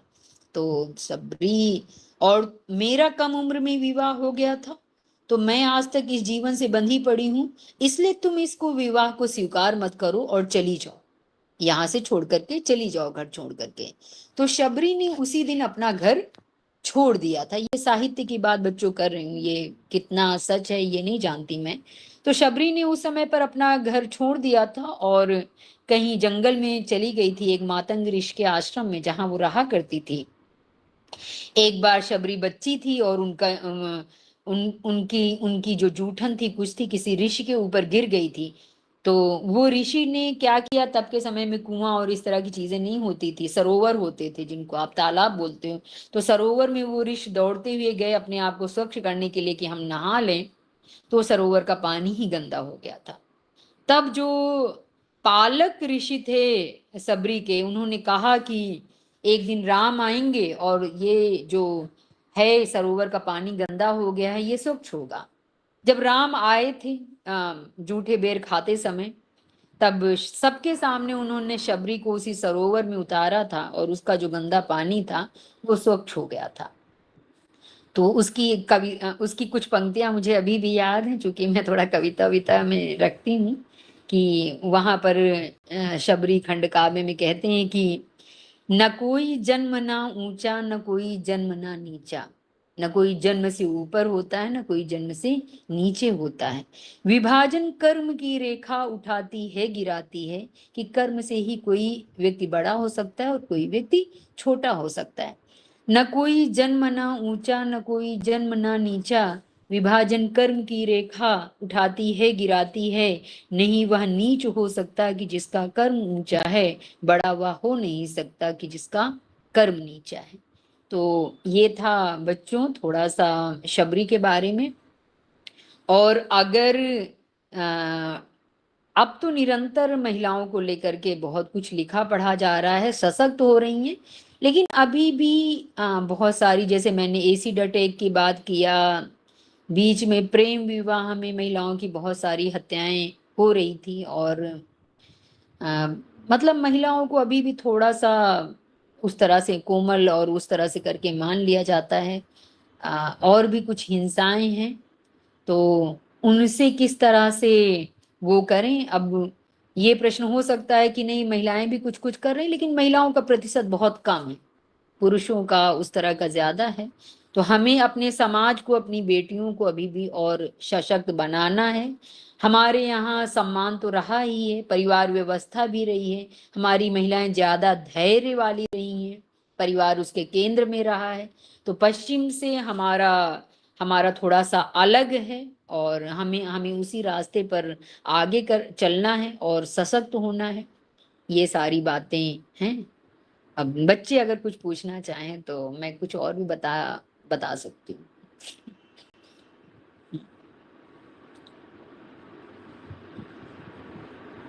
धन्यवाद मैम। मेरा एक प्रश्न था हम्म। कि जब हम देखते हैं संस्कृत साहित्य को, तो फिर हमें उसमें देखने को मिलता है कि नारी की जो स्थिति है, वो आदर्शवादी से ज़्यादा दिखाई जाती है, कि जो नारी है वो आदर्शवादी है, वो त्याग की देवी है, वो जो है जैसे सीता को हम देख लें या फिर और भी हम पात्रों को देख लें, सब में त्याग और धैर्य की भावना ज़्यादा दिखाई जाती है। जबकि हिंदी साहित्य में अगर हम देखें नारी की स्थिति, तो फिर हमें यथार्थवाद को ज़्यादा दिखाते हैं वहाँ पे हम लोग और सामाजिक संघर्ष को दिखाते हैं, कि किस तरीके से जीवन में संघर्ष चल रहा है। जैसे एग्ज़ाम्पल के तौर पे मैं याद मतलब मुझे याद आती है अभी महादेवी वर्मा की एक संस्मरण का एक हिस्सा है छोटा-सा, जिसका शीर्षक था भक्तिन। उसमें लक्ष्मण की हाँ, उसमें लक्ष्मण की बात की गई थी, कि किस तरीके से उसके पति की डेथ हो गई, फिर क्या कहते हैं, बाद में उसकी बेटी के पति की भी डेथ हो गई, दामाद उसका मर गया। एंड देन उसने मतलब किस तरीके से संघर्ष किया, फिर वो शहर में आई, फिर वो काम करती थी महादेवी वर्मा के यहाँ पर।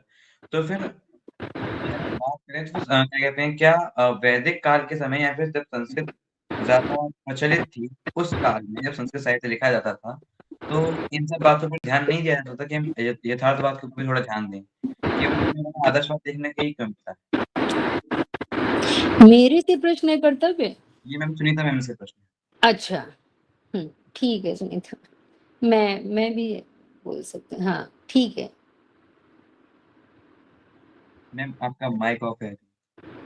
हाँ, मैम माइक ऑफ है।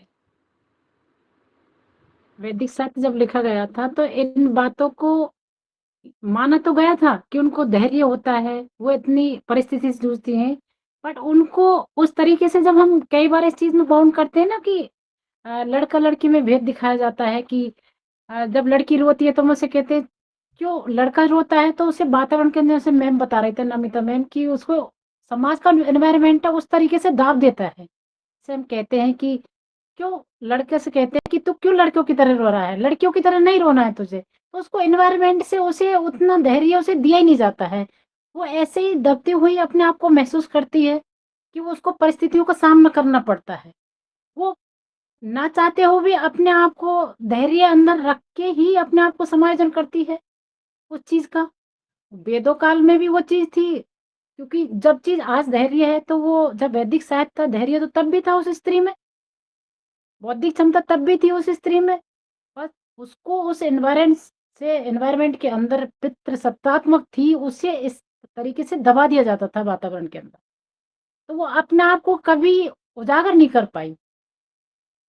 तो मैम फिर इससे जो है, जो हम कहते हैं कि साहित्य समाज का दर्पण है, फिर तो हम इसके अगेंस्ट हो जा रहे हैं उस टाइम पर, कि अगर हम ये बात कर रहे हैं कि संस्कृत जो है आदर्शवाद के ऊपर जा रहा है, तो फिर हमें समाज कैसे दिख पा रहा है? फिर तो हम यथार्थवाद को देख ही नहीं पाएँगे, जो कि हमें हिंदी साहित्य में देखने को मिलता है। मैं जवाब दूँ थोड़ा-सा? यस, यस मैम, बिल्कुल। ये इस तरह से भी है कि जो कोई भी समाज ना, आप लोगों ने एक शब्द सुना होगा, देश काल और परिस्थिति, है ना? परिस्थिति जो जी। ईरान में जो युद्ध चल रहा है वो हमारे देश में नहीं चल रहा है ना?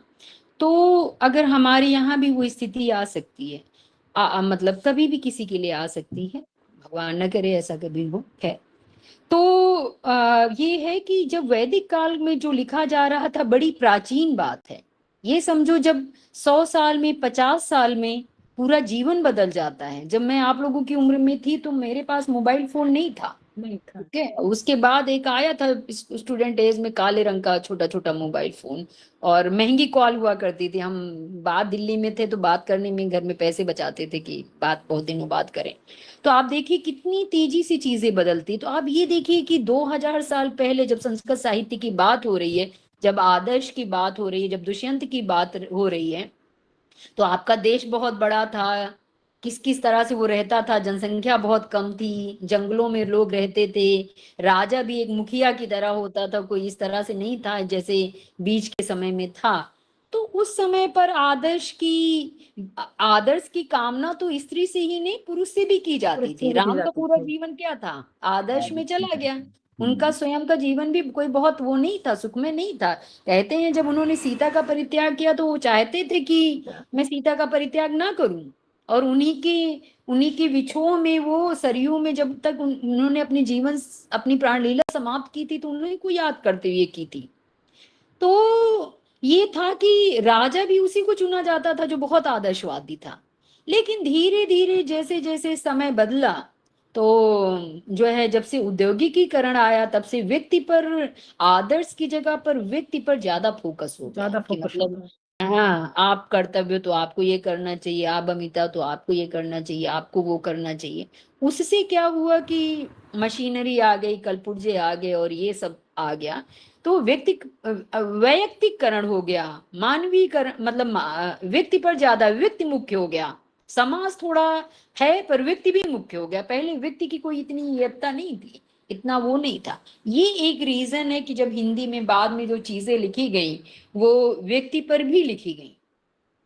तो ये एक था आदर्श था, पर व्यक्ति अगर अपने कामों के द्वारा अगर किसी ऊंचाई को प्राप्त कर देता है तो ये एक समय की भी बात हो जाती है।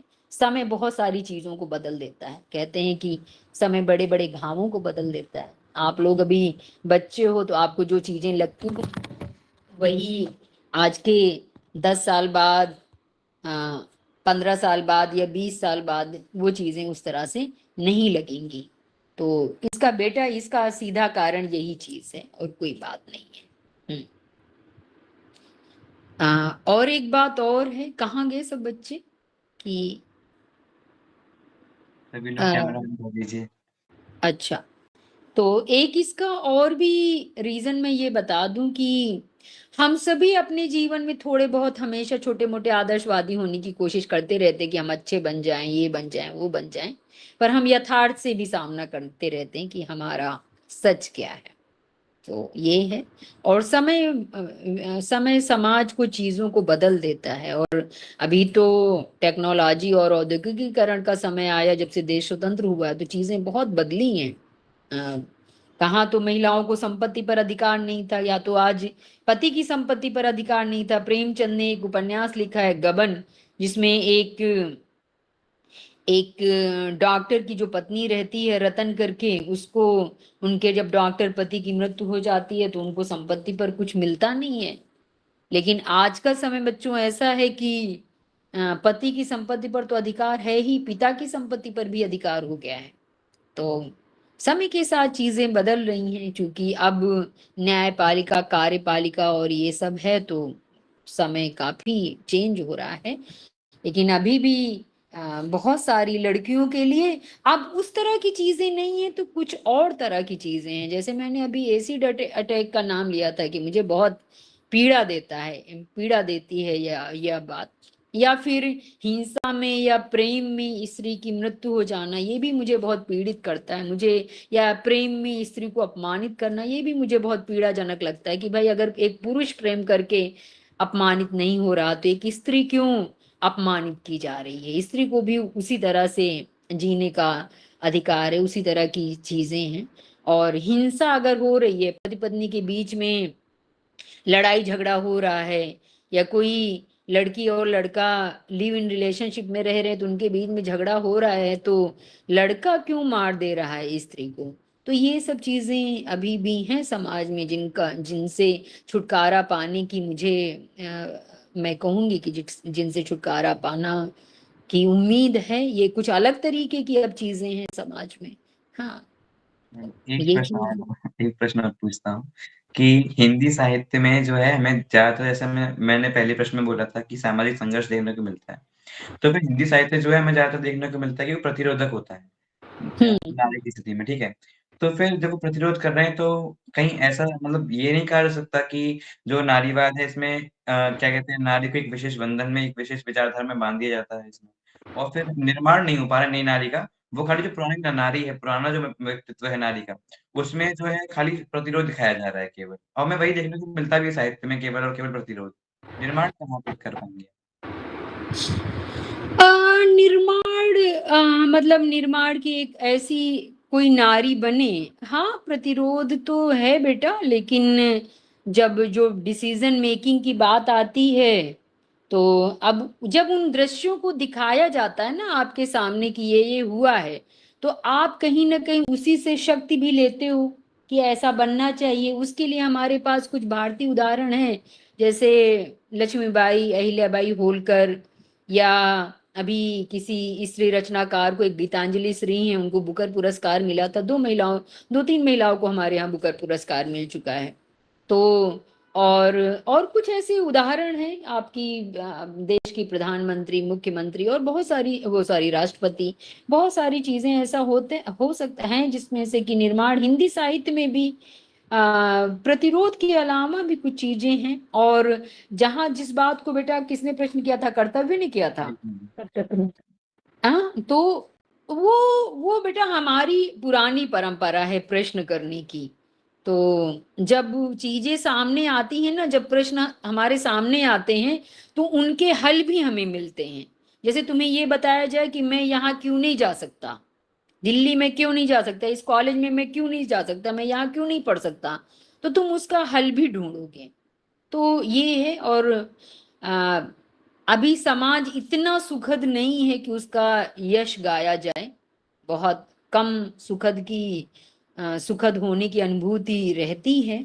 अभी अगर हम ये सब कह देंगे सब बढ़िया है तो शायद हमें जो हमारे प्रश्नों के जो उत्तर चाहिए, जो हमारी जो बच्चियां हैं, जो हमारी सामाजिक संरचना है, जो चीजें हैं, वो निरुत्तर रह जाएंगे। तो जो चीजें हैं उनमें हमें निरंतर आगे बढ़ करके प्रश्न करके और इस तरह से आगे बढ़ना है। और दूसरा रही साहित्य की अगर प्रतिरोध की बात करें तो हर चीज की अपनी कुछ सीमा भी होती है, तो शायद उसकी अपनी एक सीमा होगी, वो आगे और कहीं जाएगा, ये भी बात है। धन्यवाद मैम। किसी को और कुछ पूछना है बच्चों? हाँ, निहारिका पूछो बेटा। नमस्ते मैम। हाँ। मैम, मेरा एक छोटा सा प्रश्न था। जब हम साहित्य के बारे में बात करते हैं तो जैसा कहा भी जाता है कि साहित्य समाज का दर्पण होता है। जनरली मतलब ये बात हम हर जगह यूज करते हैं, लेकिन साहित्य में एक सबसे बड़ी समस्या हमें ये भी देखने को मिलती है कि उसमें अनुवाद को लेकर बहुत चीजें होती है कि उसका अनुवाद किस तरीके से किया जा रहा है, वो पाठक किस तरीके से किसी भी साहित्य का अनुवाद कर रहा है। वो उसे सही भी अनुवाद कर सकता है, गलत तरीके से भी अनुवाद कर सकता है, उससे फिर धारणाएं क्रिएट हो जाती हैं। हम देखते हुए हैं कि किसी भी पर्टिकुलर टेक्स्ट को लेके अगर एक पॉजिटिव साइड की धारणा बन जाती है कि इस टेक्स्ट में ये अच्छा बताया गया है, तो जनरली लोग उसी पे फोकस करना शुरू कर देते हैं, सेकंड साइड अनुवाद करना छोड़ देते हैं। तो जब हम ये लाइन एक टैग लाइन दे रहे हैं कि साहित्य समाज का दर्पण होता है और उसका अनुवाद में दोनों ही चीजें कहीं ना कहीं मेंशन, एक अच्छी भी और एक बुरी भी, तो इस टैगलाइन को यूज करना और इसको समाज तक लेके आना, मतलब साहित्य को हम समाज में लेके आना चाहते हैं, लेकिन उसे ये बता देना कि साहित्य में जो भी लिखा है वो समाज का दर्पण है, क्या ये सही है? और अगर सही नहीं है तो हम इसको किस तरीके से साहित्य को फिर समाज में अप्लाई करें? मतलब ये निहारिका, अभी तुम बच्ची हो और ये जो तुम प्रश्न कर रही हो इसमें दो प्रश्न छुपे हैं। साहित्य समाज का दर्पण है एक अलग प्रश्न है, और ट्रांसलेशन करना, अनुवाद करना अलग प्रश्न है। साहित्य समाज का जो दर्पण है, तुम्हें धीरे धीरे समझ में आएगा कि मैम ने हमें कभी बोला था, साहित्य समाज का दर्पण इस तरह से है कि जब हम मान लिया हम यही गाते हैं कि बुंदेले हर बोलो के मुंह हमने सुनी कहानी थी, खूब लड़ी मर्दानी वो तो झांसी वाली रानी थी, सुभद्रा कुमार चौहान लिख रही हैं। अब उसमें जरूरी नहीं कि सच्चाइयां हैं, लेकिन हम उसके सहारे समाज को देख सकते कि वो समाज कैसा रहा होगा। इसको बोलते हैं साहित्य समाज का दर्पण है। जैसे हम लोग एक कहानी पढ़ाती हूँ मैं, मलबे का मालिक है, एक कहानी है जिसमें पार्टीशन के बाद एक बूढ़ा पाकिस्तान से लौटता है और वो देखता है कि इस देश में क्या क्या हो रहा है और उसके बेटे को ही किसी ने मार दिया है। तो ये तुमको हिस्ट्री में नहीं मिलेगा, क्योंकि विभाजन के समय 10 लाख लोग मारे गए थे। अब आज विश्व युद्ध देख रहे हैं ना, हम कितने पीड़ित हो रहे हैं, ऐसा लगता है कि हम भी जाके उन्हीं के बीच में मर जाएं, हमें जी करके क्या करना। मुझे तो कई बार ऐसा ही लगता है। तो आप ये देखिए कि वो मलबे का जो मालिक है बच्चों, इसलिए साहित्य समाज का, यहाँ पर सभी स्टूडेंट्स हैं, सबसे मैं कहना चाहूंगी साहित्य समाज का दर्पण इसीलिए कहा जा रहा है कि जो पीड़ा आपको कहानी में मिल सकती है, आप जब ज्यादा पढ़ोगे तब इस बात को जानोगे, जो पीड़ा आपको उपन्यास में मिल सकती है, भले वो तुम्हारे नाम की ना हो, निहारिका नाम की ना हो, प्रीति नाम की ना हो, किसी और नाम की हो, पर वो जो पीड़ा, जो दर्द आपको साहित्य में मिलता है वो हिस्ट्री में नहीं मिलेगा, इतिहास में नहीं मिलेगा, क्योंकि इतिहास एक लेखा जोखा होता है। ठीक है, इसीलिए कहा जाता है साहित्य समाज का दर्पण है, जो इसे प्रेमचंद ने कहा था 1936 में, और जो आज भी बिल्कुल सही है और आगे आने वाले समय में भी सही रहेगा। और सिर्फ भारतीय परिप्रेक्ष्य में मैं नहीं कहती, विश्व के किसी भी देश में जो साहित्य लिखा जाता है वो ज्यादा मनुष्य की संवेदनाओं को, उनकी भावनाओं के, उनके इमोशन के ज्यादा करीब है, ना कि वहां का इतिहास। ठीक है, एक तो ये बात है। दूसरा तुमने बोला ट्रांसलेशन, तो ट्रांसलेशन तो ये है किसी टेक्स्ट को दूसरी भाषा में ले जाने की बात है, वो एक अलग बात है। तो उसमें क्या है कि भाषा पर आपका अधिकार होना चाहिए। अगर अंग्रेजी से आप हिंदी में कुछ ट्रांसलेशन कर रहे हो या संस्कृत से हिंदी में ट्रांसलेशन कर रहे हो, तो वो अच्छा आपको अधिकार होना चाहिए, तभी आप अच्छा कर सकते हो। नहीं अच्छा अधिकार है आपका भाषा पर, आप ट्रांसलेशन करे जा रहे हो तो गलत तरीके से भी होगा वो, है ना। तो ट्रांसलेशन, अनुवाद एक अलग बात है ना बच्चों। अनुवाद का मतलब है किसी एक भाषा से दूसरी भाषा में उसको रूपांतरित करना, उसको उतारना। साहित्य समाज का दर्पण एक अलग बात है। मुझे लगता है निहारिका को ये प्रश्न ठीक से समझ में आ गया होगा, है ना। तो कहाँ गई निहारिका? जी मैम, उत्तर प्राप्त। आया समझ बेटा? धन्यवाद। Yes ma'am, yes. Okay okay. और कोई? नमस्कार मैम। मेरा एक प्रश्न है आपसे, मेरी आवाज आ रही है? हाँ अक्षिता आ रही है। मैम, जैसा कि आपने जो एक एक मिनट बेटा, मैं निहारिका, मैं तुमको एसिड अटैक पर मैं अपनी एक लिखी कविता, यूं तो मेरे पास एक कविता की पूरी पुस्तक है जिसमें मैंने अपनी एक स्टूडेंट के लिए भी एक कविता लिखी थी। एक आरजू नाम की मेरी स्टूडेंट थी जिसके दोस्त ने उसकी हत्या कर दी थी। मैं लक्ष्मीबाई कॉलेज में तब पढ़ाती थी।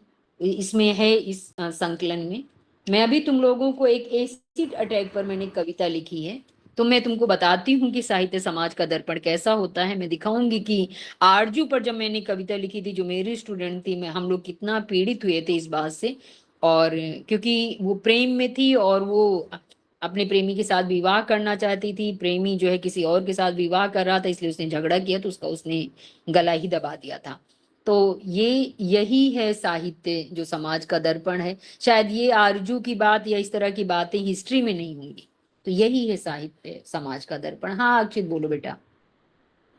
जी नमस्कार मैम, हाँ। आपके बहुत अच्छे व्याख्यान के लिए। मेरा प्रश्न, जैसा कि जो आपने एक प्रसंग सुनाया शबरी का, कि वो काव्यात्मक ढंग से उन्होंने जो है शबरी की पूर्व पूर्व कहानी और वो सारा चीज हाँ बताई। जी बहुत बेटा। सारी जगह पर साहित्य में ऐसा हुआ है कि वो जब ऐतिहासिक जो इवेंट्स हैं, ऐतिहासिक जो कहानियां हैं, उनको हाँ काव्यात्मक ढंग से या उनको साहित्य में हाँ लिया गया है। हाँ हाँ पर एकदम। प्रश्न मेरा ये है, और मतलब मैं हमेशा ये सोचता हूँ कि साहित्य ने इतिहास के साथ उस मामले में न्याय नहीं किया। कहने का अर्थ यह है कि जैसे कर्ण का कैरेक्टर है या सीता का कैरेक्टर है, बहुत सारे ऐसे कैरेक्टर्स हैं जो साहित्य में आए, परंतु वो ऐतिहासिक तर्जना पे नहीं आए, यानी जैसे वो इतिहास में थे उस प्रकार से वो नहीं दिखाई दिए। तो कहीं ना कहीं जैसे दिनकर जी ने जब कर्ण के लिए पूरा एक रश्मि रथी का जो है इतना बड़ा लिखा, और उससे कर्ण बहुत प्रेज वाले हीरोइक कैरेक्टर बन गए। पर अगर हम मूल महाभारत देखेंगे तो कर्ण इतने हीरोइक कैरेक्टर नहीं है, वो एक बहुत ही मतलब निम्न सोच वाला व्यक्ति करके दिखाया गया है उसको महाभारत में। तो क्या हम ये कह सकते हैं कि साहित्य ने जो है इतिहास के साथ न्याय नहीं किया है? इसके ऊपर आपका क्या विचार रहेगा? नहीं देखो बेटा, दो चीजें अलग हैं। साहित्य अलग है और साहित्य अलग है और इतिहास अलग है। साहित्य का मतलब ही होता है वो आपकी संवेदनाओं के ज्यादा करीब होता है। ठीक है, जब मैं कोई कविता पढ़ूंगी तो आप उसमें खुश हो सकते हैं, विस्मित हो सकते हैं, चमत्कृत हो सकते हैं, पर हम उसको खोज नहीं सकते। ठीक है, उसको हम ढूंढ नहीं सकते। वो तो बाय द वे कभी कभार हम नाम एक जैसे रख देते, नहीं तो लोग नाम भी बदल देते हैं। तो न्याय न्याय तो किया है उन्होंने बेटा। तुमको लग रहा है कि न्याय नहीं किया, पर मैं तो कहूंगी न्याय किया है।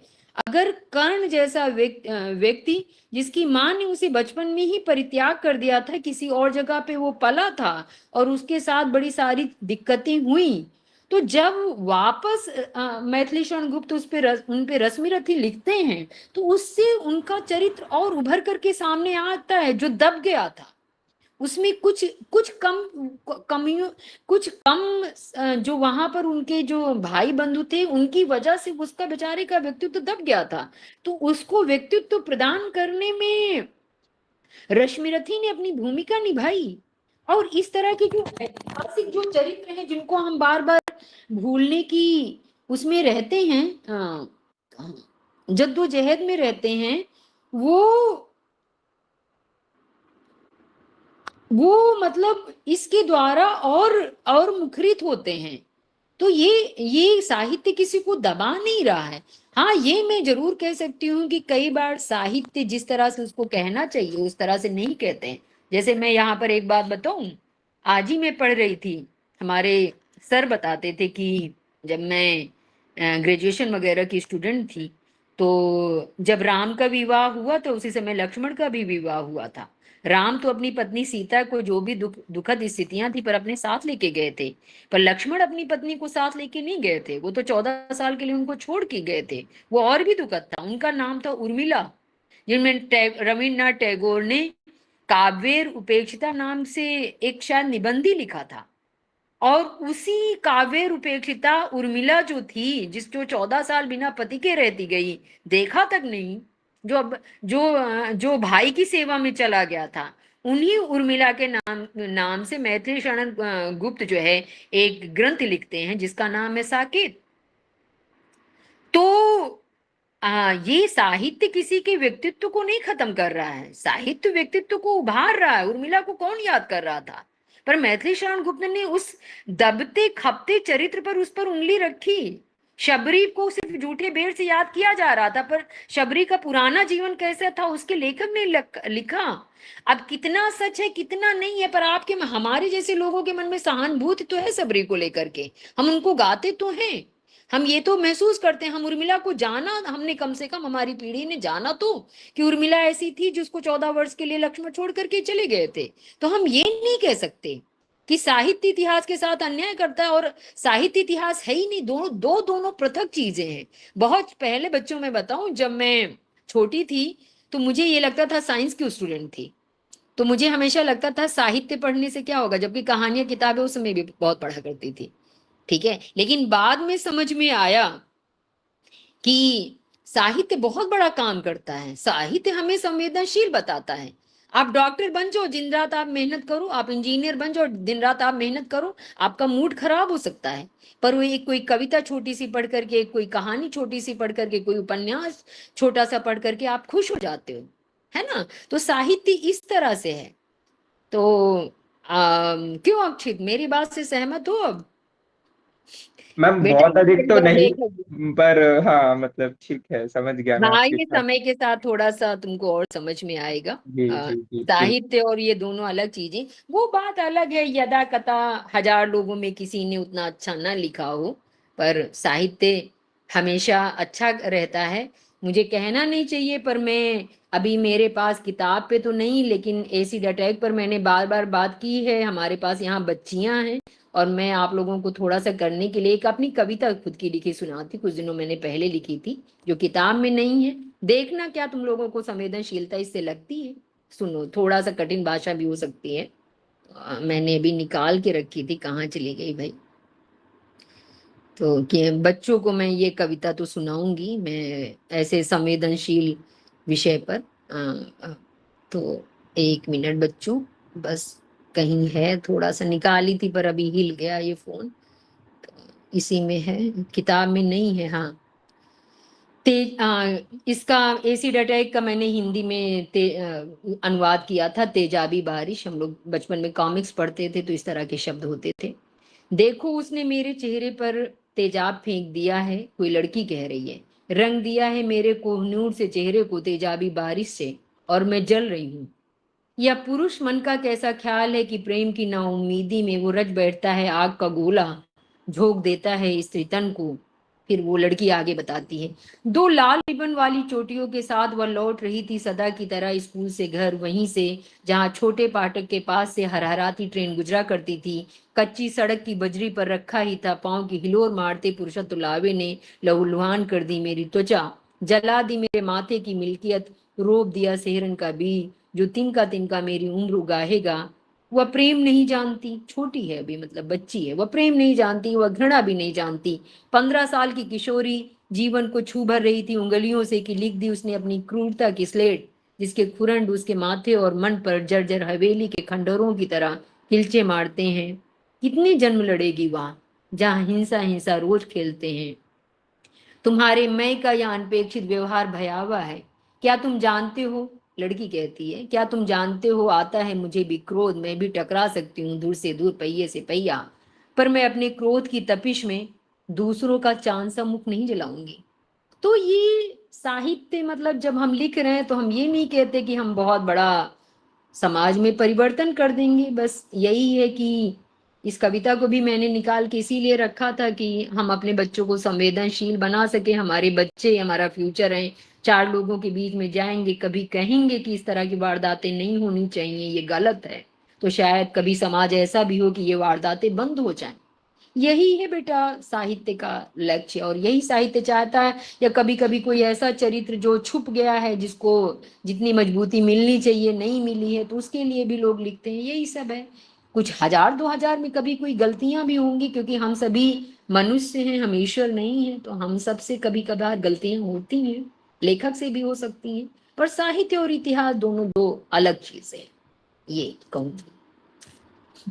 तो मुझे लगता है कि अब मैं थकने लगी हूँ, शायद बहुत बोल चुकी हूँ, तो बच्चों का अब परमिशन हो तो उसको सभा को बंद किया जाए। क्यों बेटा, नंदिनी जी किसी का को एक कुछ और प्रश्न और पूछना नंदिनी जी का एक प्रश्न और उन्होंने हैंडल किया। है? कर्तव्य, आवाज धीरे आ रही है। नंदिनी जी का एक प्रश्न और था, उन्होंने अभी हैंडल किया था। जी, चलो ठीक है, धन्यवाद बोलो कर्तव्य जी नंदिनी बेटा। And thank you ma'am. आपके जो पॉइंट्स थे वो काफी रियल थे और जो होने चाहिए थे उस तरीके से आपने बात करी। आपका पॉइंट काफी सही था, वहां पे लगा। एक जैसे अभी निहारिका जी ने जो प्रश्न पूछा था उसमें ही थोड़ा सा मैं ऐड करके और पूछना चाहूंगी। जो उनका पॉइंट था वो आपने अच्छे से क्लैरिफाई कर दिया। और जैसे हमने बोला कि साहित्य समाज का दर्पण है, क्या हम ये वाला स्टेटमेंट नहीं बोल सकते कि साहित्य ही समाज का मार्गदर्शक भी है? क्योंकि कहीं ना कहीं हम जो साहित्य सीख रहे हैं वही चीज हो भी रही है। जैसे हमारे साहित्य में फीमेल को शकुंतला जो अपने आप में एक बहुत बड़ा पार्ट है, उसमें फीमेल को सॉफ्ट करके दिखाया गया है। काफी सारी चीजों में फीमेल को सॉफ्टनेस या हार्मनी या लविंग दिखाया गया है, बट एक्चुअली में ऐसा तो नहीं है। और उससे अब जो पेट्रियार्की आ रही है इनडायरेक्टली रिलेट कर पा रही है, क्योंकि अब जो वुमेन आ रही हैं वो राइट्स के ऊपर बोल रही हैं, काफी सारी जो बेसिक चीजें हैं उनके ऊपर बोल रही हैं। And now these both things are like fighting to each other, the mentality, the time escape and also literature, जो कहीं ना कहीं जो साहित्य ने पार्ट प्ले करा है मेंटलिटी को, वो पेट्रियार्की पे भी असर डाला है। और एसिड अटैक में अगर हम देखें तो काफी सारे जो पॉइंट होते हैं वो सारे जो मैनर्स को लेकर होते हैं। सबसे ज्यादा जो दर्दनाक जो पॉइंट होता है पूरे एसिड अटैक का, कि वो लोग मैनर्स को चूज करते हैं। द पॉइंट इज ना उनके पास राइट होते हैं, ना उनके पास सेफ्टी होती है उस समय, ना कुछ कर सकती हैं ना कुछ बोल सकती हैं, इसलिए उन पे यूज करा जा रहा है। और जब उनसे जो क्रिमिनल्स होते हैं उनसे स्टेटमेंट दिया जाता है तो there the statement that comes out is said because she said no. इतना बड़ा वो है अभी भी। हाँ बेटा, साहित्य में मतलब आप लोग कहोगे कि मैम हिंदी की हैं, लिखती विखती हैं, तो इसलिए शायद बोल रही हैं, पर मुझे ऐसा लगता है कि मेरे अंदर भी जो चीजों की समझ है वो सब साहित्य पढ़ करके थोड़ा सा आई है। क्योंकि साहित्य व्यक्ति को तिनका थोड़ा थोड़ा सा रचता है, और हम और ज्यादा चीजों के परिप्रेक्ष्य में और ज्यादा समझते हैं।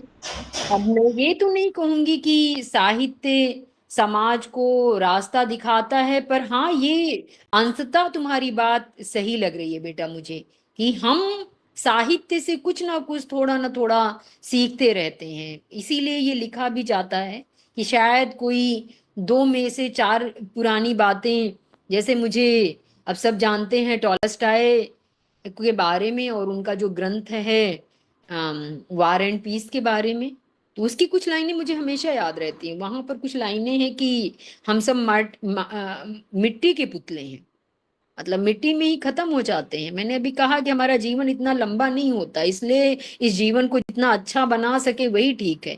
हम सोचते हैं कि बहुत कुछ लड़ने झगड़ने के लिए है, पर है नहीं। तो टॉलस्टॉय में है कि हम सब मिट्टी के पुतले हैं, जिस दिन हम प्रेम करते हैं उस दिन हम ईश्वर बन जाते हैं। तो प्रेम ही एक मतलब इलाज है। शायद अमेरिका को भी, ईरान को भी आपसी प्रेम कहीं होता, हमारे समाज में ज्यादा प्रेम हो, हमारा जो गैर बराबरी का जाति और इस सब चीजों को लेकर के है। अगर किसी लड़की ने किसी लड़के को मना किया था तो वो समझता उसकी मजबूरी को या उसके मन को। हमें बहुत सारे लोग बहुत तरह से मना करेंगे। मैंने कहा ही था कि ज्योतिबा सावित्रीबाई फुले पर कीचड़ फेंका जाता था, है ना। तो अपमान, ऐसा नहीं कि हम कभी अपमानित नहीं होते हैं, जीवन में बहुत बार होते हैं, क्योंकि हम सब ईश्वर नहीं है कि हमारी पूजा की जाएगी हमेशा। कभी कई बार ऐसा जीवन आता है, आप बहुत कोशिश करते हैं कि आपको ना अपमानित होना पड़े, पर होते हैं। तो ये सब है। इसलिए जब हम साहित्य में पढ़ते हैं और जानते हैं तो हमें चीजों की समझ तो बढ़ती है। यही है मेरा वो अभिप्राय। लेकिन मुझे बस बच्चों से एक बात और कहनी है कि हम सभी हैं, हमारी समाज को गढ़ने में एक भूमिका होनी चाहिए। एक कठिन कविता है, बार बार तुम लोग कहोगे कि मैम कविता बार बार मुझे सुना रही, पर एक कविता, एक हमारे यहाँ अज्ञेय करके कवि हुए हैं और उनकी एक कविता है कि हम नदी के द्वीप हैं, हम नहीं कहते कि हमको छोड़ कर स्रोतों से नहीं बह जाए, किंतु हम हैं द्वीप, हम धारा नहीं है, स्थिर समर्पण है हमारा। हमारे कोण अंतर उभार से कुछ कूल सब गोलाइयां उसकी गढ़ी। यानी समाज हमें बनाता है। अगर मैं हूं तो ऐसा तो है नहीं कि मैंने सब लिख लिया होगा, मुझे भी कहीं से कोई शब्द, कोई चीज, कोई वो मिली होगी तो मैं लिख पाई हूँ, है ना बेटा। तो इसी तरह से है, कुछ टीचर ने बता दिया, कुछ पढ़ लिया, कुछ कर लिया, तो ये समाज से हम बनते चले जाते हैं। समाज है इस तरह से। तो हम सबको समाज को थोड़ा सा बनाने का, उसको अच्छा करने का हौसला होना चाहिए। और समाज में जो गैर बराबरी की चीजें हैं उनको प्रेम के द्वारा, लगाव के द्वारा, अपने विवेक के द्वारा, संयम के द्वारा, धैर्य के द्वारा उनको सॉल्व करने की कोशिश, उनको हल करने की कोशिश होनी चाहिए।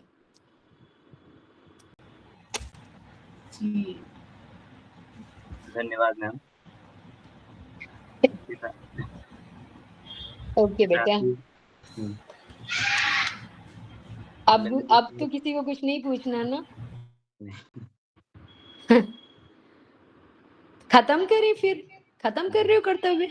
जी ओके बेटा, ठीक है। हाँ, मुझे एक आधी स्क्रीनशॉट भेज देना, है ना। ओके बच्चों, तुम्हारे उज्जवल भविष्य की बहुत बहुत सभी की शुभकामनाएं। मैम रुकिए, अभी थोड़ी देर रुकिए।